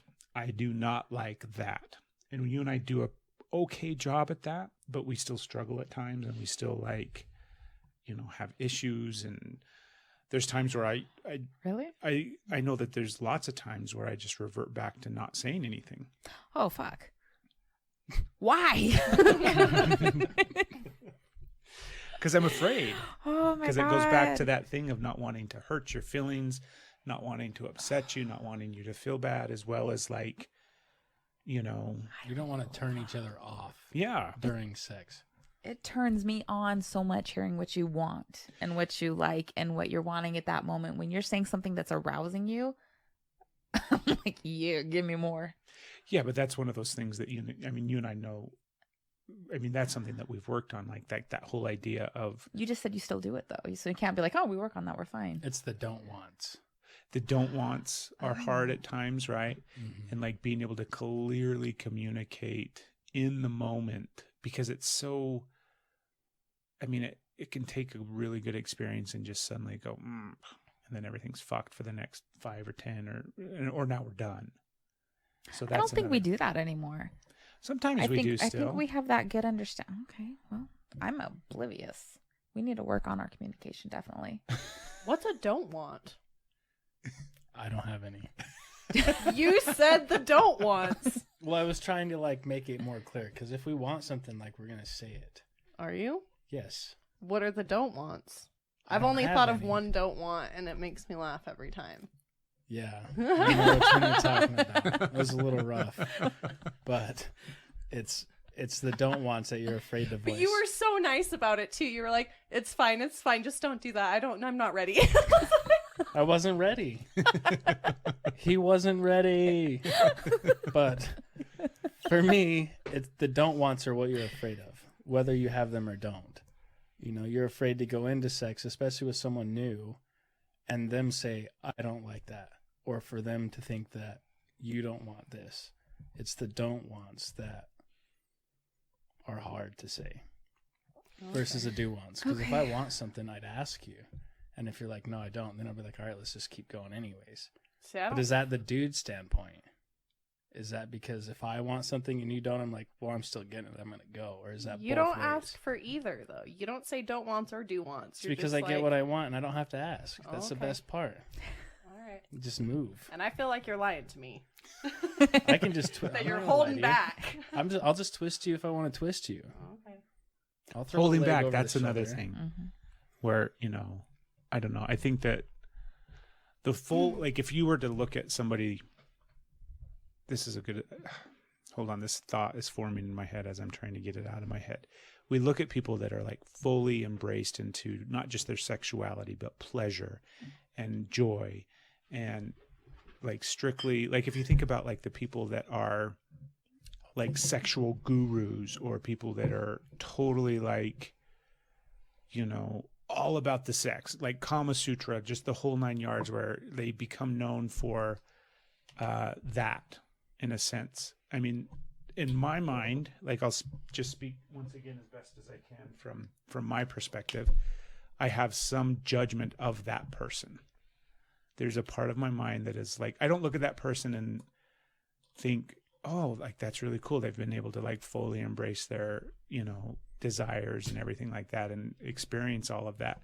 I look at that person as somebody who is a little bit freaky and a little bit like perverted and a little like you don't want to like sex too much, because if you like sex too much, or if sex becomes too big of a thing in your life, then suddenly there's something wrong with you.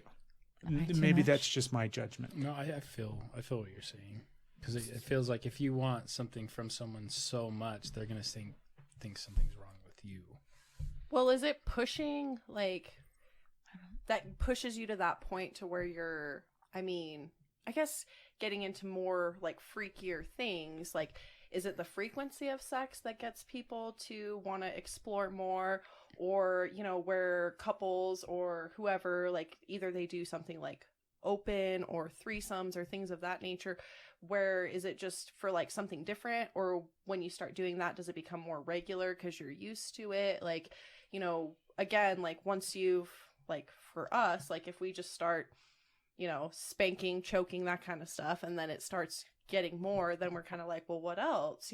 So it's like, is it just kind of once crossing a boundary and then you kind of keep, or do you eventually get to that point? I mean, we're only, year and a half in of having sex. So like when you've been together longer, is you're finally just like, no, like we're good here with like these toys and this stuff and this type of aggression, or like, I don't know, like, or do you just keep constantly exploring?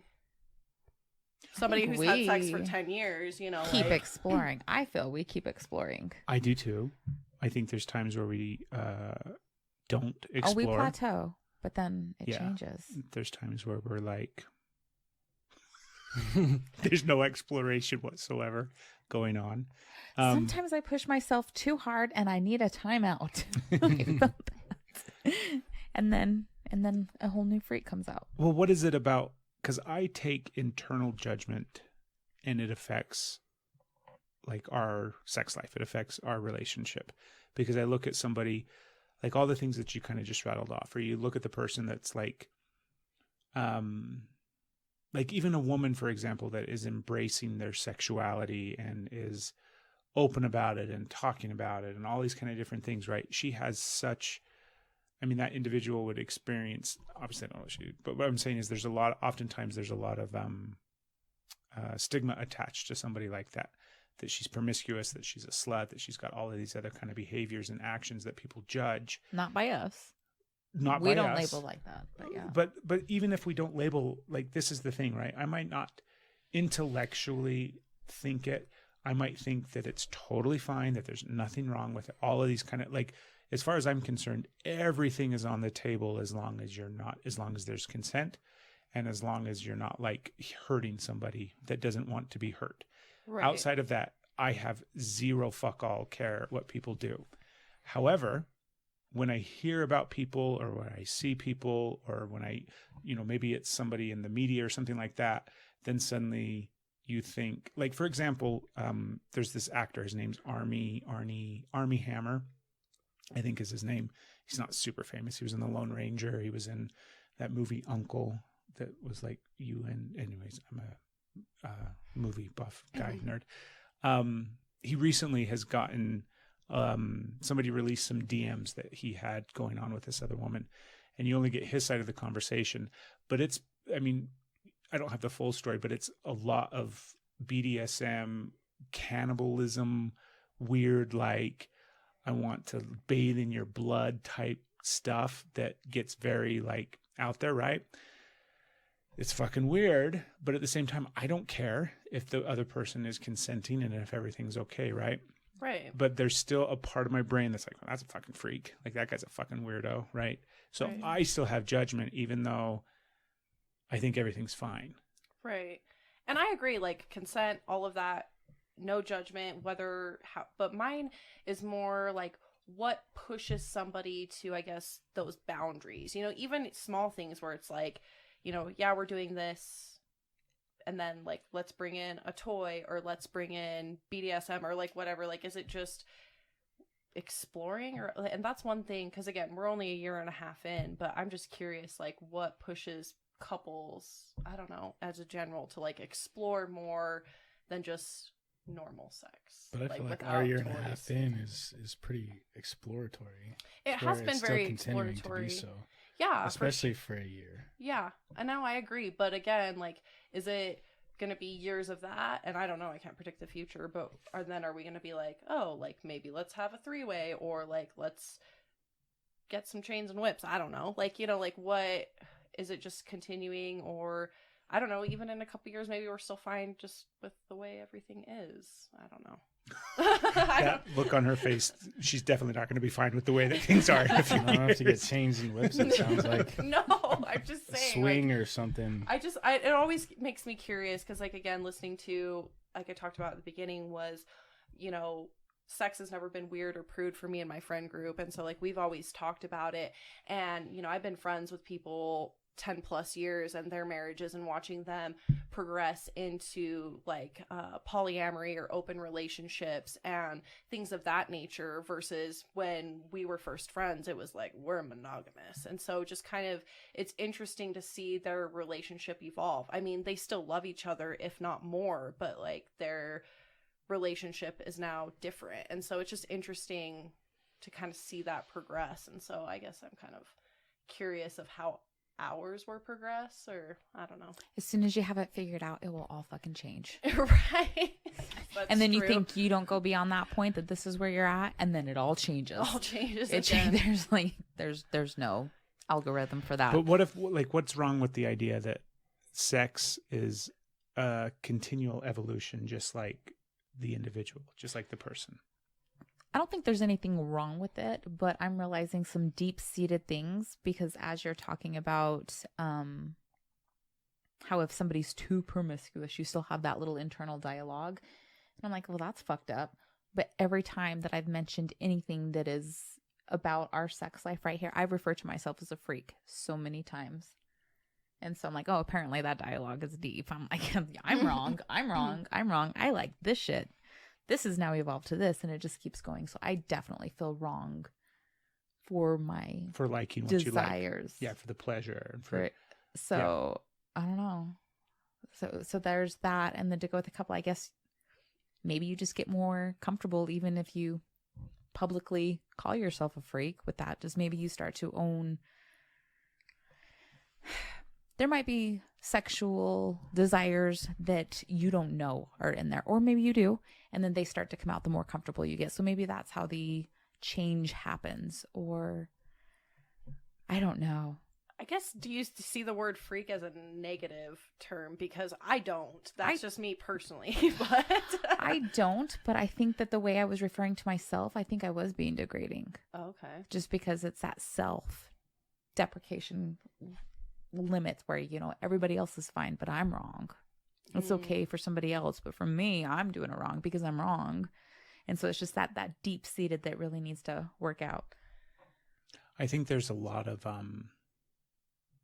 like, if you think about it just from the perspective of like the male perspective and the male point of view, I think there's a lot of stigma attached to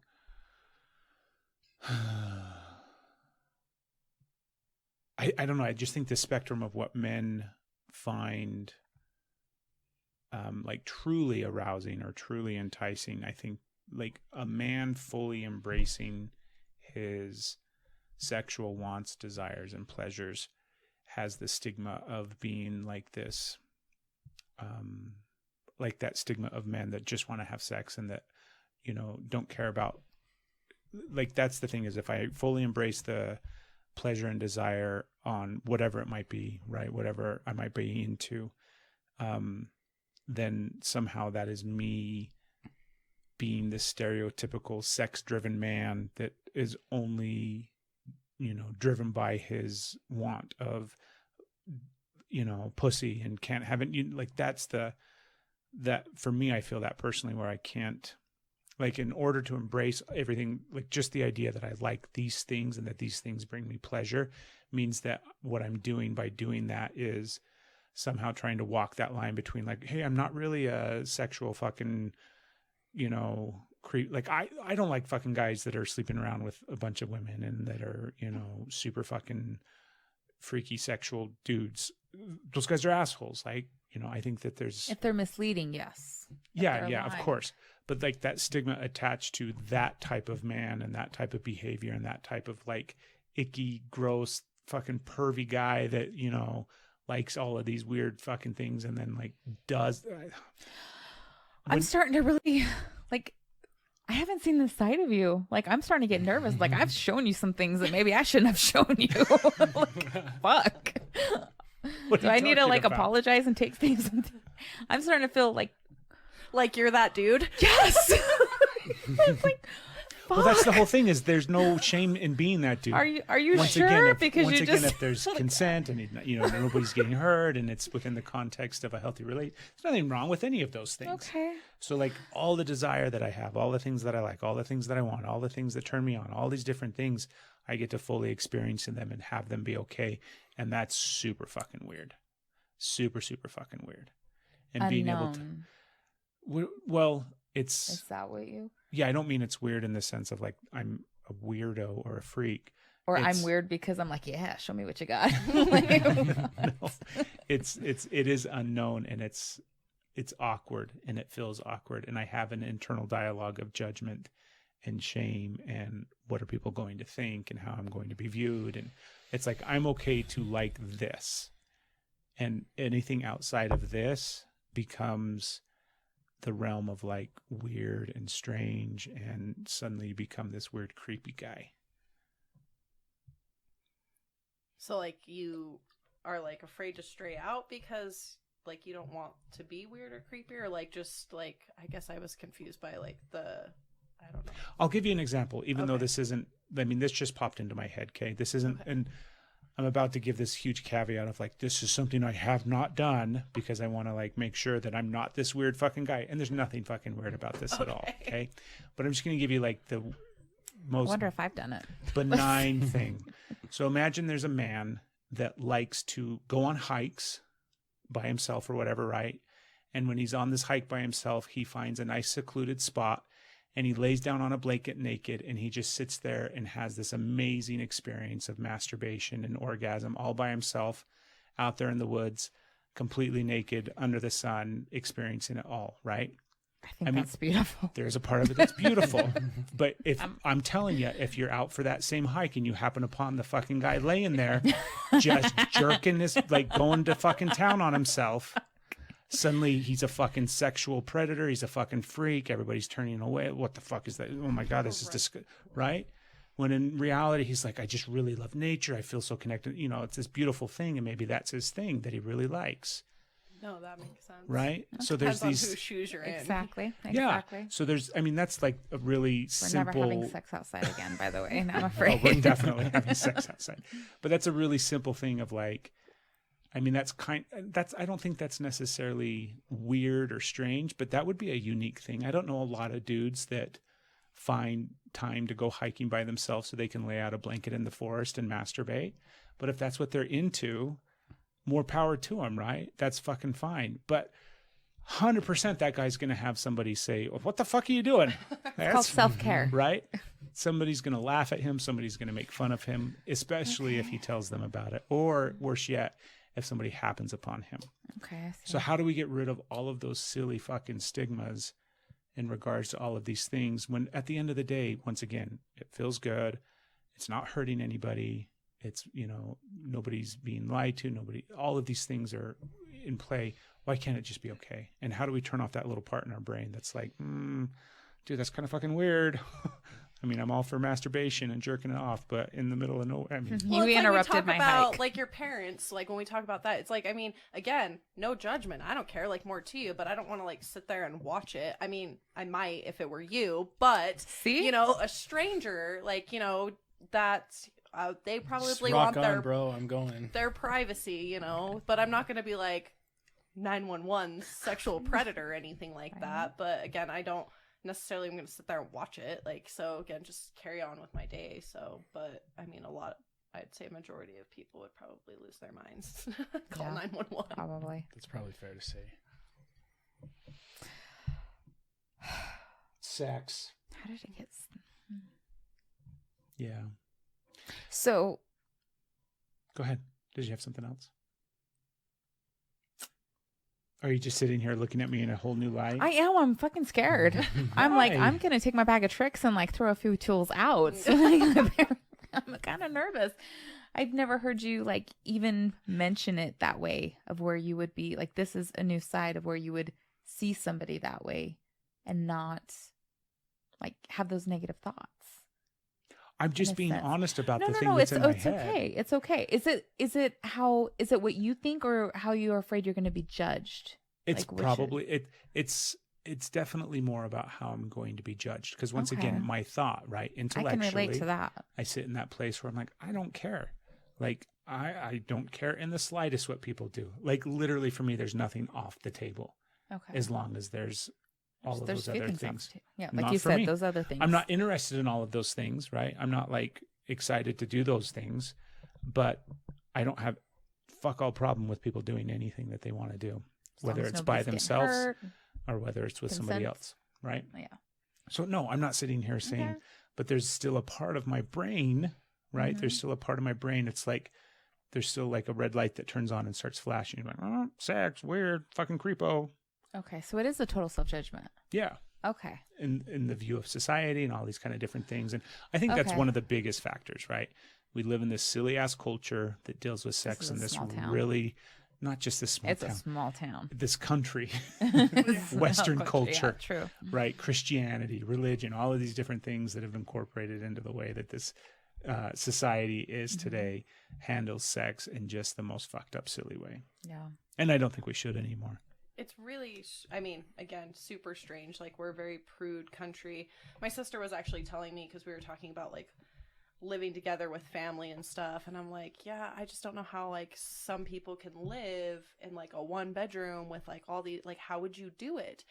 And my sister was telling me that, like, in European countries, like, that's normal. Like, where a lot of people live in a house and, like, their kids are just kind of, like, in the corner while mom and dad do it. And, like, that's just, like, it's normal and not weird. Or, like, ew, my parents are doing it. Like, and I'm like, really? Wow. Yeah. Like, that's very odd to me. But I guess if you grow up with it and that's the norm, we don't have that brain flicker where we're like, your little red light just went off. Yeah. Where you're like, oh, that's fucking weird. Like now I'm on board. Like, that's weird. Yeah. You don't have sex in the same room as your kids over there sleep. No, that's fucking weird, right? So weird. But there's nothing wrong with it.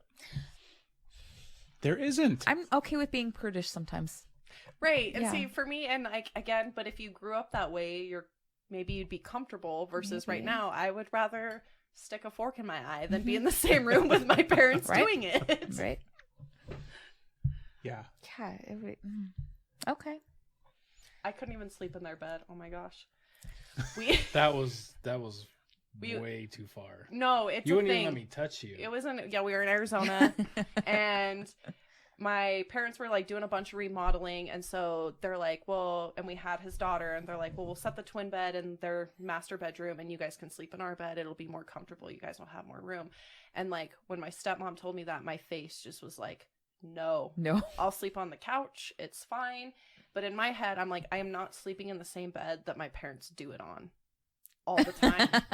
And then I was trying to be nice because she's trying to be polite, and I was just like, okay. And so I'm sleeping in the bed, and we go to bed for the first night, and he like goes to like touch me, and I'm like, do not fucking touch me. It came out in those this exact bed. words. Do not fucking touch me. My parents fuck in this bed. I was so, and then I'm like, I didn't sleep at all the whole time I was no. there, and I didn't want to be rude, but they gave up their bedroom for me to go sleep on the couch. And then finally, the last night, I was like, do not ever make me sleep in your bed. And my stepmom was like, well, why? And I'm like, you guys do it in that bed? And Well, she read the look on your face. You didn't have to say it. and she thought it was just so funny. And I'm like, yep, and my dad's like awkward. He's just like walks out of the room. He's like, Thank you so that's much, awesome. guys. Yeah. Like, I can't thank you enough for being willing to come out and not only come out, but also sit down and be on the podcast and talk about stuff. Is there anything else that like you want to get out? Anything else you want to share? Anything else you want to talk about? Anything else you want to ask? Quit being weird. Just let it happen. no, Yeah. And I even had to learn that. yeah. No, I don't think so. I really appreciate you guys for having us. I mean, this is a new experience for us. First podcast we've been on. So thank you guys for having us. Super fun. Thank you. It has been fun. Very fun. I have one more question that might lead to a topic. Hopefully not, because I By know all you're means, done. babe. But one more time. I'm not done. Okay. All right.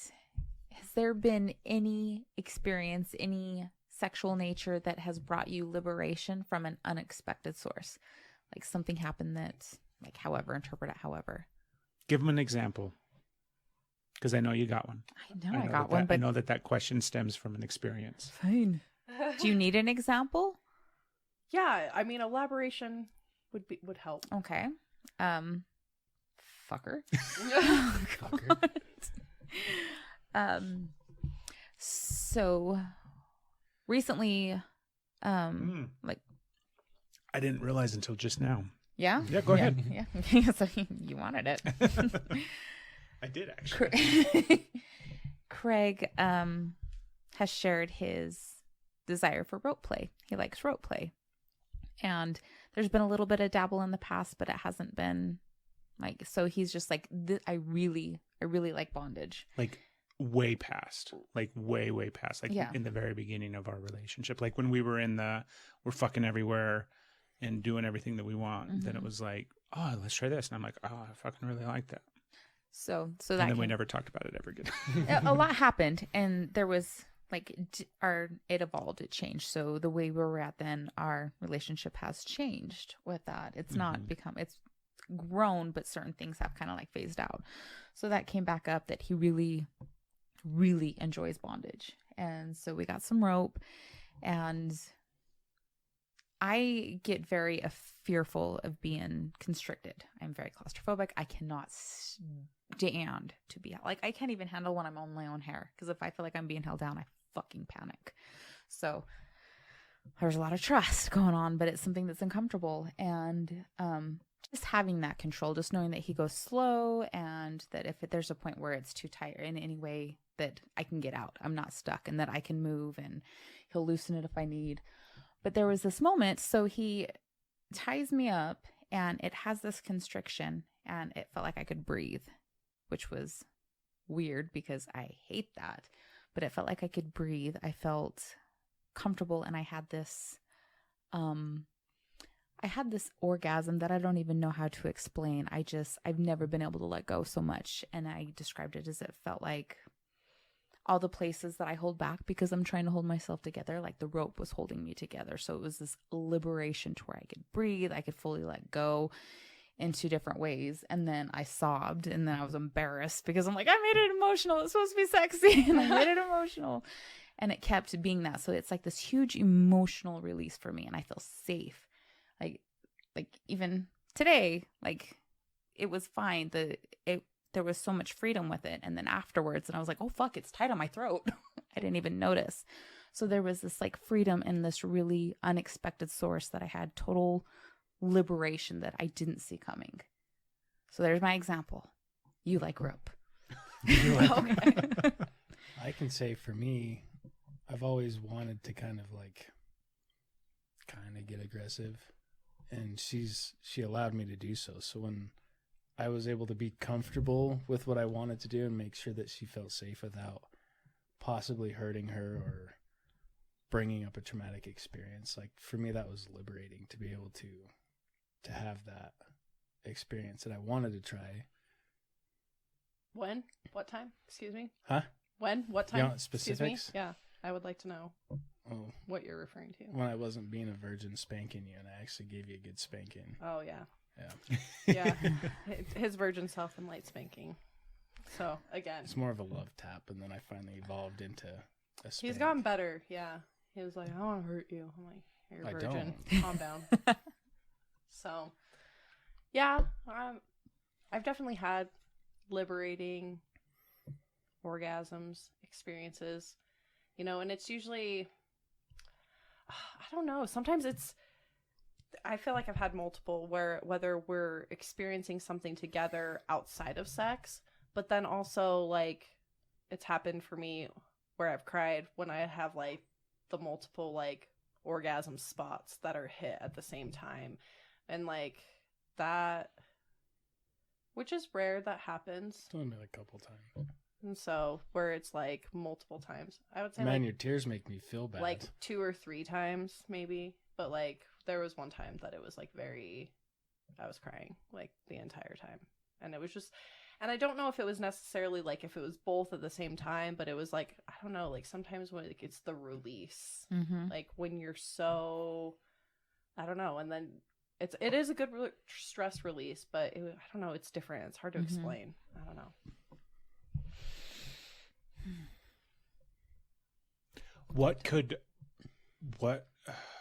What do you guys want to do as a couple?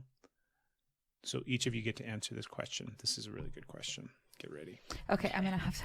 I want Are to you hear gonna go it. pee? I cannot wait anymore. Oh my gosh. I've been This is trying like so the end of the hard. I podcast, the know, greatest I question in the can't whole wide do world. And now we it. have to come up with something else while you go run and go pee. Go pee. So funny. Baby, we're just going to talk about you while you're in there.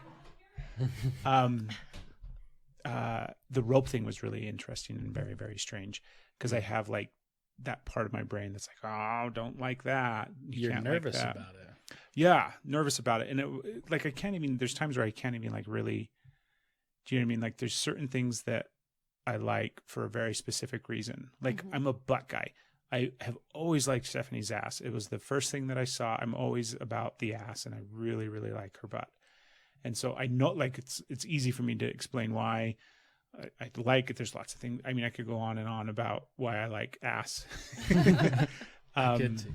But when it comes to like rope, I'm like, there's things that I like about, like I like control, which is weird. And I feel shameful saying that because I feel like there's some sort of stigma attached to it.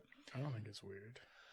But what the reason I like it, and I guess the reason why it's not just a like, but the reason, like the thing that's underneath liking it. Okay. So the liking it, I can kind of be okay with, but the thing that's underneath it, the reason why I like control is because it makes me feel safe. And I know that from experience. I know that if I'm in control of a situation or if I'm controlling something, then I can feel safe and I can relax and I can be calm. And I've done a whole bunch of work around like understanding how that stems from not feeling in control throughout, the majority of my childhood and my life and all those kind of different things. So there's a part of it that is very much like, I like the control of it. I like the being able to like, not do things, but like control, and like there's just a part of like the actual weaving and knot tying of the rope that is like taps into this part of my brain that likes meticulous things and being able to like create and make something almost. Like there's times where I'm like, I want to, like, it's this creative process of designing something with the rope, on top of having it work, on top of having it be intricate, on top of having it be sexy, on top of it being controlling, all of these kind of different things that just play in the totality of it. And she's hard on herself when she has this emotional experience that stems from it. But for me, I'm like, fucking icing on the cake. Like, it didn't take away from my experience in the slightest that she had this emotional release, or that sometimes she has this emotional release.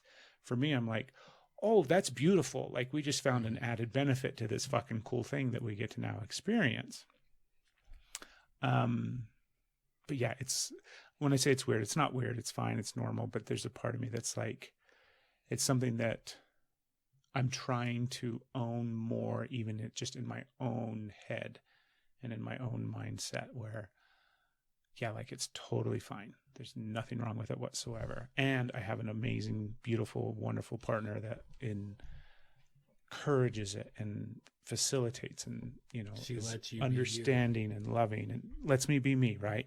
Goes back to that whole thing of being able to be yourself and how big that is and how important that is. The question that I had. So we're going to wrap up and you guys get to answer this question. Thank you so much. You guys are awesome. And you're more than welcome to come back anytime. Did they answer my question? What was your question? Okay, we'll have to go back. You absolutely have to come back. What was your question? I thought that's how it started before I had to pee. Like, what has been No, I had the last question. They did answer your liberation question. He talked about he got that.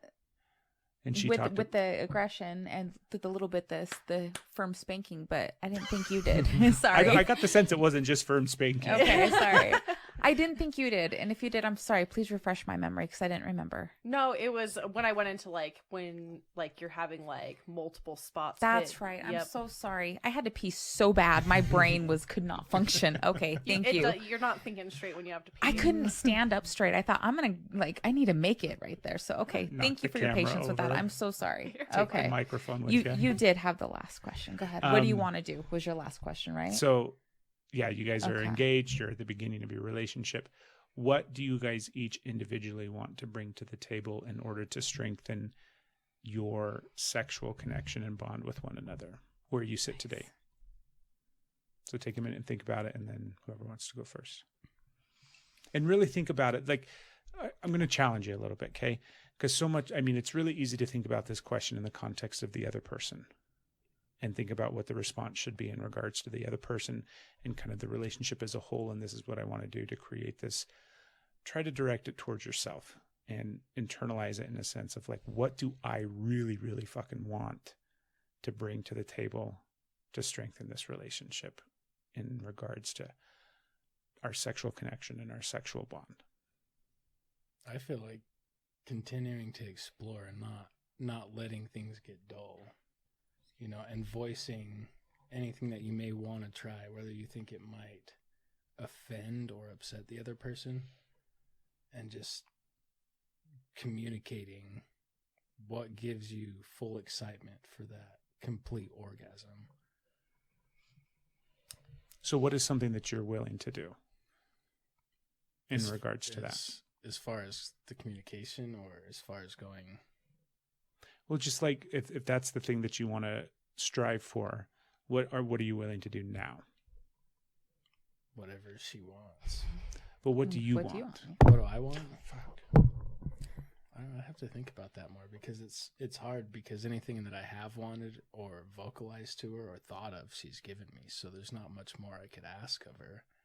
It's more or less, as things continue to evolve in our relationship, being able, if something changes, like you guys, bondage, rope, if things like that come, that there's openness to it, to whatever comes from here.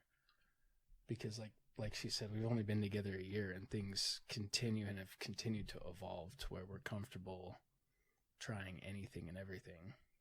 And I guess that's for me answering that question, because for me, I want to continue to see it beyond, because, being together a year and a half, there's a lot of just honeymoon phase, that stuff. And that's what keeps things exciting. And that's what you have to give, is just that it's new. It's easy, because it's new. And now we're kind of morphing into, we want to have kids. And so the excitement around sex is just, we're going to have a baby. So there doesn't need to be anything other than just the basic motion, because that's what's going through both of our heads, And then once, that fades, like everything does as you progress through a relationship, is for me, I want to make sure that I continue to bring that next thing, whether it's he's happy just continuing what we've been doing or exploring.